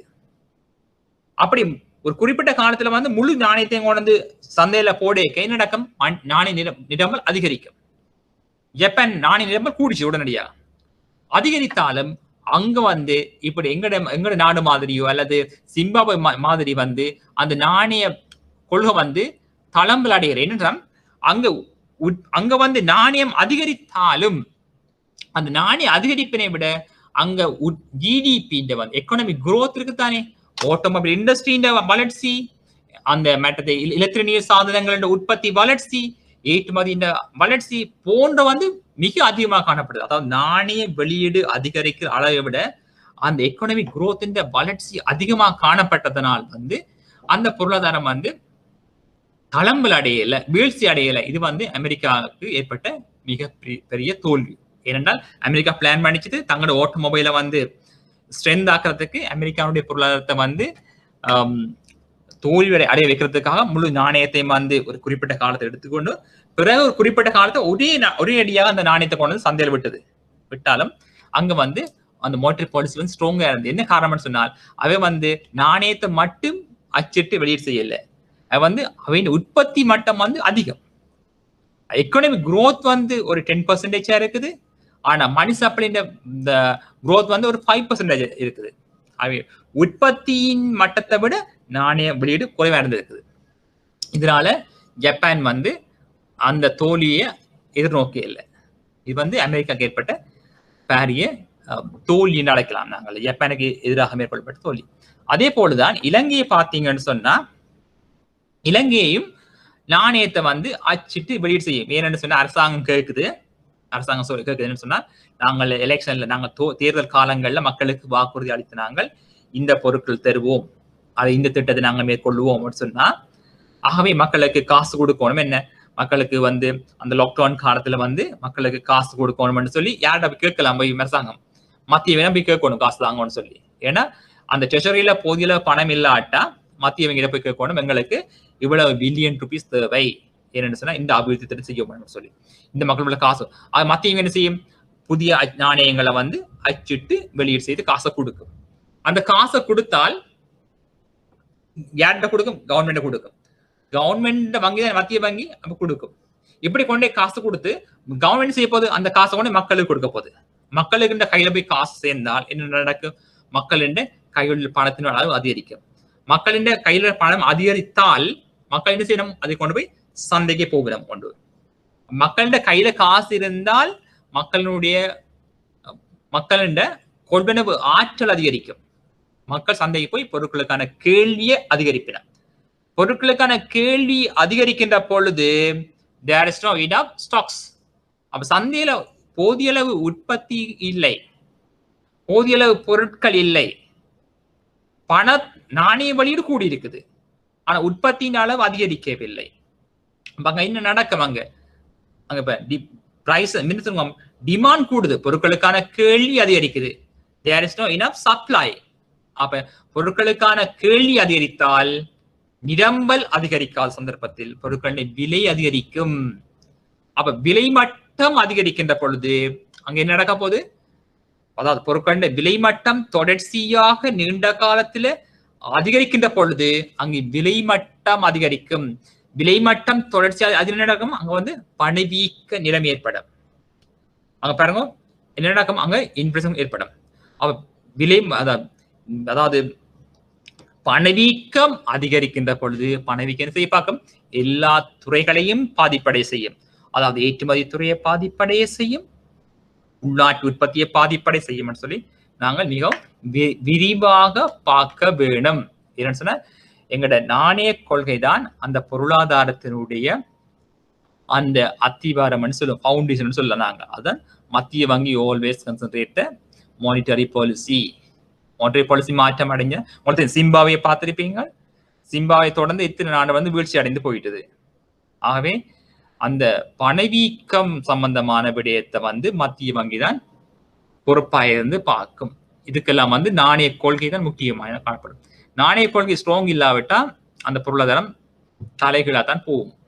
நீங்க பார்த்துருப்பீங்க இவ்வளவு பொருளாதாரம் வீழ்ச்சி அடைந்து போயிருக்குது. அதான் எங்கட நாணயத்துடைய பெருமதியை தீர்மானிக்கிறது இந்த மானிட்டரி பாலிசி தான். இப்ப நாங்கள் எவ்வளவு நாணயத்தை நாங்கள் அச்சிட்டு வெளியீடு செய்ய வேணும் என்பது எங்க தங்கி இருக்குது. அதாவது நாங்கள் எங்க இலங்கை மத்திய வங்கி எவ்வளவு நாணயத்தை இந்த காலத்துல அச்சிட்டு வெளியீடு செய்ய வேணும் என்பதை யார் தீர்மானிக்கிறது? இதன் அடிப்படையாக வச்சு தீர்மானிக்கப்படுது. இப்ப அரசாங்கம் கேட்குது காசு தாங்கன்னு சொல்லி, எதுக்கு? எங்களோட அபிவிருத்தி திட்டத்துக்குன்னு சொல்லி. என்னமா பாருங்க, அரசாங்கத்தினுடைய கைகளில காசு இல்லா சந்தர்ப்பத்துல அரசாங்கம் மத்திய வங்கி தான் அறிவிக்கும் எங்களுக்கு இவ்வளவு இந்த திட்டத்துக்கு இவ்வளவு காசு தேவைன்னு சொல்லும். அரசாங்கத்துக்கு வெளிநாடுகள்ல இருந்து கடன்கள் கிடைக்கலாம். அப்ப கடன்கள் உடனே கொடுக்க மாட்டோம். அதாவது கடன் கேட்டால் உடனே கொடுக்க மாட்டோம். கடன் சொன்னா ஓகே, இப்ப நாங்கள் 7ஆம் மாசம் சொன்னா நாங்கள் 10ஆம் மாசம் உங்களுக்கு கடன் தருவோம்னு சொல்லி IMF சொல்லுது. 10ஆம் மாசம் ஒரு 10 பில்லியன் டாலர்ஸ் கிடைக்கும் 10ஆம் மாசம். அப்ப குறிப்பிட்ட திட்டத்துக்கு கடன் தரப்படும் சொல்லப்பட்டது. ஆனா திட்டத்தை நாங்கள் இப்ப ஆரம்பிக்கணும்னு சொல்லி அரசாங்கம் இருக்குது. அப்படின்னு சொன்னால் அது வரைக்கும் 3 மாதம் வரையும் அரசாங்கம் சும்மா இருக்க முடியாது தானே. மக்கள் இந்த நன்மதிப்பை நாங்கள் பாதுகாக்கணும், அதாவது திட்டத்தை நாங்கள் நடைமுறைப்படுத்தணும். ஆகவே அந்த 3 மாதத்துக்குள்ள எங்களுக்கு கடன் கிடைக்கும், IMF காசு கொடுக்கும். ஆகவே மத்திய வங்கி இந்த அரசாங்கம் மத்திய வங்கி அறிவிக்கும் எங்களுக்கு 3 மாதத்துக்கு உரிய கடன் தாங்க அறிவிக்கும், கடன் பணம் தேவைன்னு சொல்லி. ஆகவே மத்திய வங்கி சொன்னால் ஒரு குறுங்கால அடிப்படையில ஒரு திரைசேரி ஒண்டியில ட்ரெஷரி பில்ல வெளியீடு செய்யும். வெளியீடு செய்து பொதுமக்களுக்கும் ஏனைய அரச வங்கிகள், தனியார் வங்கிகள், வெளிநாடுகளுக்கெல்லாம் அது விற்பனை செய்யும்.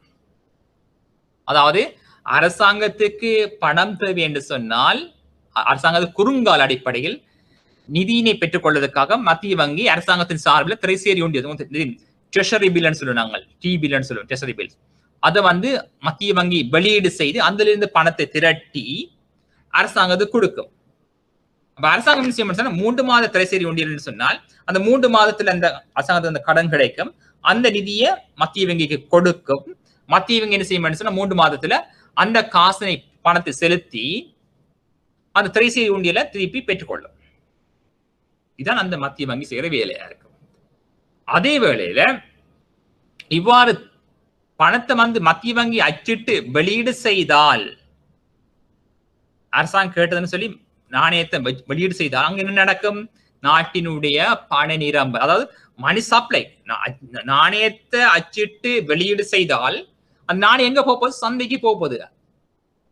அப்ப சந்தைக்கு போனால் அந்த சர்க்கிள், அதை சொல்றாங்க, அந்த அந்த மணி சப்ளை, அந்த எங்கட பொருளாதாரத்துல வந்து மணி சப்ளை என்ன செய்ய பார்க்கும்? அதிகரிக்கும். மத்திய வங்கியில இருந்து நாணயம் வெளியே வந்தா சொல்ல மணி சப்ளை. மணி சப்ளை கூடுனா அந்த என்ன நடக்கும்? நாட்டில பொருளாதாரத்துல வந்து சுற்றோட்டத்துல இருந்து நாணயத்தின் அளவு அதிகரிக்கும். நாணயத்தின் அளவு அதிகரிக்கின்ற பொழுது என்ன நடக்கும்? ஆட்டோமேட்டிக்கா நடக்கும், மணி சப்ளை வில் இன்க்ரீஸ். அப்ப என்ன நடக்கும்? ஆட்டோமேட்டிக்கா பொருட்கள் சேவைகளுடைய கேள்வி கூடும். கேள்வி கூடினால் பொருட்கள விலை மட்டம் அதிகரிக்க பார்க்கும். ஆகவே இவ்வாறு தொடர்ச்சியாக கூடணும், விலை மட்டம் கூடி பணவீக்கம் ஏற்படும். ஆகவே இவற்றை வந்து மத்திய வங்கி கவனமாக கையாள வேணும். ஆகவே இந்த நாட்டினுடைய பண நிரம்பலை தீர்மானிக்கின்ற காரணிகள் யாவை என்று சொல்லி அடுத்த முறை வகுப்பு பார்த்துட்டு வாங்க. பண நிரம்பலை தீர்மானிக்கின்ற காரணிகள் யாவை?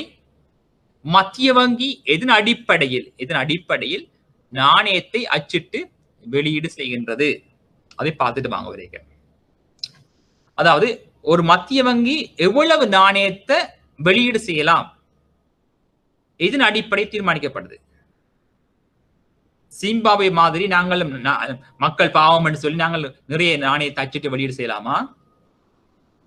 அது யார் தீர்மானிக்கிறது, எதன் அடிப்படையை தீர்மானிக்கிறதுன்னு சொல்லி நீங்கள் அடுத்த வகுப்பு வரைக்கும் பார்த்துட்டு வாங்கும். ஜஸ்ட் நீங்கள் ரிவ்யூ பண்றதா, நீங்க அதை பார்க்கலாம், வாசிக்கிறது பார்க்கறதானே. ஆகவே நாங்கள் பார்த்த விடயங்களை நீங்கள் விளங்கி வச்சிருப்பீங்கள். ஆகவே நாங்கள் அடுத்த வகுப்புல தொடர்ச்சியாக நாங்கள் இதை பார்ப்போம். ஆகவே நல்லது மாணவர்களே, இந்த நாணய கொள்கை வந்து மிகவும் முக்கியமான கொள்கை, மோட்டரி பாலிசிஸ். நான் நோட்ஸ் எல்லாம் தருவேன் உங்களுக்கு, டியூட்ஸ் எல்லாம் உங்களுக்கு கிடைக்கும். ஆகவே நாங்கள் இதை வந்து விளங்கி படிப்போம், பாடமாக விஷயம் ஒன்றும் இல்லை, நீங்கள் பெரியாக்கள் தானே. ஆகவே இதுல இது விளக்கம் இல்லாட்டா ஏதாவது கேளுங்கோ. அப்ப நாங்கள் இதுல போற வேகம் வந்து விரைவாக இருக்குதா அல்லது குறைவாக இருக்குதான்னு சொல்லி நீங்கள் எனக்கு தெரியப்படுத்த, அதுக்கு நான் வந்து என்ன வந்து மாற்றி அமைத்துக் கொள்ளலாம். ஆகவே இன்னும் 2 நிமிடங்கள் தான் இருக்குது. இல்லையா ஏதாவது உங்களுக்கு ஏதாவது சந்தேகங்கள் தான் கேளுங்கோ, ஏதாவது உங்களோட ஒப்பீனியன் சொல்லுங்க ப்ளீஸ். நாங்கள் இதை பார்த்த விடயங்கள்ல நீங்கள் ஏதாவது கூற இருந்தா ஏதாவது சொல்லுங்க. ஏதாவது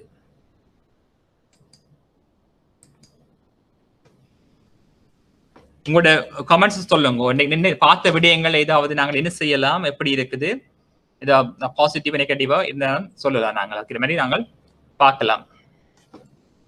அதாவது நீங்க டைப் பண்ணலாம் அதுல ஏதாவது பார்த்த விடயங்கள் எப்படி இருக்குது, ஃபாஸ்டா போறோமா ஸ்லோவா போறோமா என்ன மாதிரி சொல்லி ஏதாவது நீங்கள் எழுதுங்க. இதுல டெக்ஸ்ட் பாக்ஸ்ல இருக்குதானே,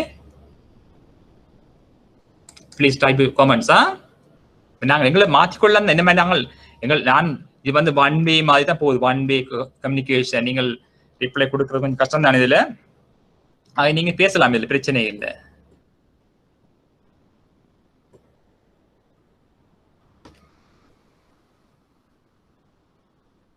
இதுல 3 நிமிடம் தான் இருக்குது, நீங்க கதைக்கலாம். இதுல சொல்லுங்க.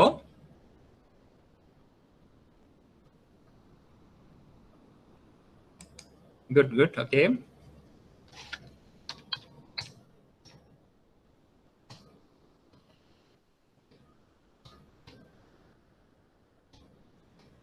சார் எக்ஸ்கியூஸ், சொல்லுங்க. நீங்க சொன்னீங்கன்னா சார் ஜப்பான்ல மணி பிரிண்ட் பண்ணாங்க, அது யூஎஸ்ஆல அப்சர்வ் ஆச்சுன்னு. ஓ மோம், அந்த தியரி கொஞ்சம் விளங்கப்படுத்தினா நல்லா இருக்கும். என்னன்னு சொன்னா, அந்த ஒரு பொருளாதாரத்தை நாங்கள் உடைக்கணும் என்று சொன்னால் அந்த மானிட்டரி பாலிசி மானிட்டரி பாலிசி இந்த மணியின் அந்த பொருளாதார உடைக்கணும். மானிட்டரி பாலிசி வந்து நாங்கள் என்ன செய்யணும்னா அந்த அது வீக் ஆகணும். நாங்கள் ஜப்பான் என்ன சொன்ன, ஜப்பான் வந்து நாணயத்தை வெளியீடு செய்யும் ஒரு குறிப்பிட்ட பெர்சன்டேஜ்ல வந்து அந்த வெளியீடு செய்கின்ற பொழுது அந்த ஜப்பான்ல வந்து நாணயத்தை வந்து காணையில்லைன்னு சொன்னா மத்திய அமெரிக்கா என்ன செய்யணும், அவள நாணயத்தையும் வந்து தன்னுடைய டொலர்ஸை போட்டு ஜப்பான் ஜென்னை கொள்ளுன்னு செய்யுது. அப்படி ஜப்பான் ஜென் எங்க போகுது, அமெரிக்காவுக்கு போகுது ஜப்பான் ஜென் வந்து. ஆகவே ஜப்பான் அமெரிக்கா போனா பிறகு சந்தையில வந்து பார்த்தா there is shortage for the Japan yen. அப்ப ஜப்பான் ஜென் ஷார்டேஜ் இருந்தா கொடுக்கல் வாங்க மேற்கொள்ள முடியாதானே, அரசாங்கம் வந்து புதிய ஜப்பான் ஜென்னை வெளியீடு செய்யுது. இப்படி தொடர்ச்சியா நாணயத்தை வெளியீடு செய்ய வேண்டிய தேவையா இருக்குது. ஏன்னா there is no enough currency in the Japan market. மக்களோட கையில ஜப்பான் ஜென் காண இல்லை. அப்ப அமெரிக்கா என்ன பார்த்தோன்னு சொன்னா, ஜப்பான் ஜென்னை நாங்கள் ஒரேடியா கொண்டு செய்து போட்டு திடீரென்று கொண்டு வந்து ஜப்பான் ஜென்னை மார்க்கெட்ல வித்துது. அப்ப ஜப்பான் ஜென்னை வந்து மார்க்கெட்ல போடுக்க சடன்லியான செய்த ஜப்பான் ஜென்னின் அளவு கூடிச்சுது சந்தையில. இப்ப நீங்க சொல்லுங்களேன், இப்ப எல்லா காசையும் வந்து நாங்கள் உண்டியலுக்கு போட்டுட்டோம், இலங்கையில உண்டியல போட்டாச்சு. ஆனா ஜப்பான் இலங்கையில் ரூபாய் காண இல்லை. அப்ப இல்ல உண்டியல் எடுத்த காசு எல்லாம் கொண்டு வந்து நாங்கள் மார்க்கெட்ல போட்டோம்னு சொன்னா மணி சப்ளை கூடும் தானே. அமெரிக்கா செய்தது எல்லா காசையும் கொண்டு ஜப்பான் ஜென்னையும் வந்து ஒரு குறிப்பிட்ட காலத்துல கொண்டு வந்து வெளியீடு செய்தது. ஜப்பான் ஜென்னை வந்து மார்க்கெட்ல போட்டோன்னா டாலர்ஸ் எடுத்துட்டு ஜப்பான் ஜென்னை விட்டுது. அப்ப ஜப்பான் ஜென்னின் அளவு கூடிட்டு திடீர்னு கூடிட்டு பூஸ்ட் ஆயிடுது மார்க்கெட்ல வந்து. பூஸ்ட் ஆனாலும் அவன் மணி சப்ளை வந்து ஓகே, ஏன்டா அவன் உற்பத்தி மட்டம் கூட ஏற்றுமதி கூட. இப்ப வேறங்க அவன் பொருட்கள் உற்பத்தி மட்டம் கூட தானே. நீங்க எவ்வளவு காசை நீங்க இஷ்யூ பண்ணலாம், ஆனா உங்களோட ஜிடிபி குரோத்தின் அளவு அதிகமா இருக்கணும். அதாவது பொருட்களின் உற்பத்தி அதிகமா இருக்கணும். உற்பத்தி இல்லாத சந்தர்ப்பத்தில் நீங்கள் நாணயத்தை அச்சிட்டா தான் சிக்கலா போயிருக்கான். ஆனா ஜப்பான் என்ன செய்யுது, ஜப்பான் உற்பத்தி அளவு வேகம் கூட. உற்பத்தி அதாவது ஜப்பான் என்ன செய்யுது, எல்லா நாட்டுக்கு வந்து வெஹிக்கிளை ஏற்றுமதி பண்ணுது. மற்றது எலக்ட்ரானிக்ஸ்ல வந்து ஜப்பான் லீடிங்கா இருந்தது கொஞ்சம் குறிப்பிட்ட காலத்துக்கு முன்னர். கொரியா வர முதல் எல்லாம். அப்ப அதனால வந்து அதாவது ஜிடிபி குரோத்தை விட அவன் மணி சப்ளை குறைவா இருந்துச்சு, வேகம் கூட. அவன் ஜிடிபி குரோத்தின் அளவு கூட. அதனால ஜப்பான் வந்து ஸ்ட்ராங்கா இருந்தது. அதை வந்து அசைக்க முடியாத பொருளாதாரமே இருந்துச்சு. இதான் பாப்போம் ஸ்டோரி. வாசிக்கலாம், இப்படி நிறைய ஸ்டோரி சொல்லுவேன் நாங்கள் பார்த்து. Okay, thank you so much. Okay, see you in class. Okay, all the best. Stay safe. Thank you. Take care. God bless you all. Thank you.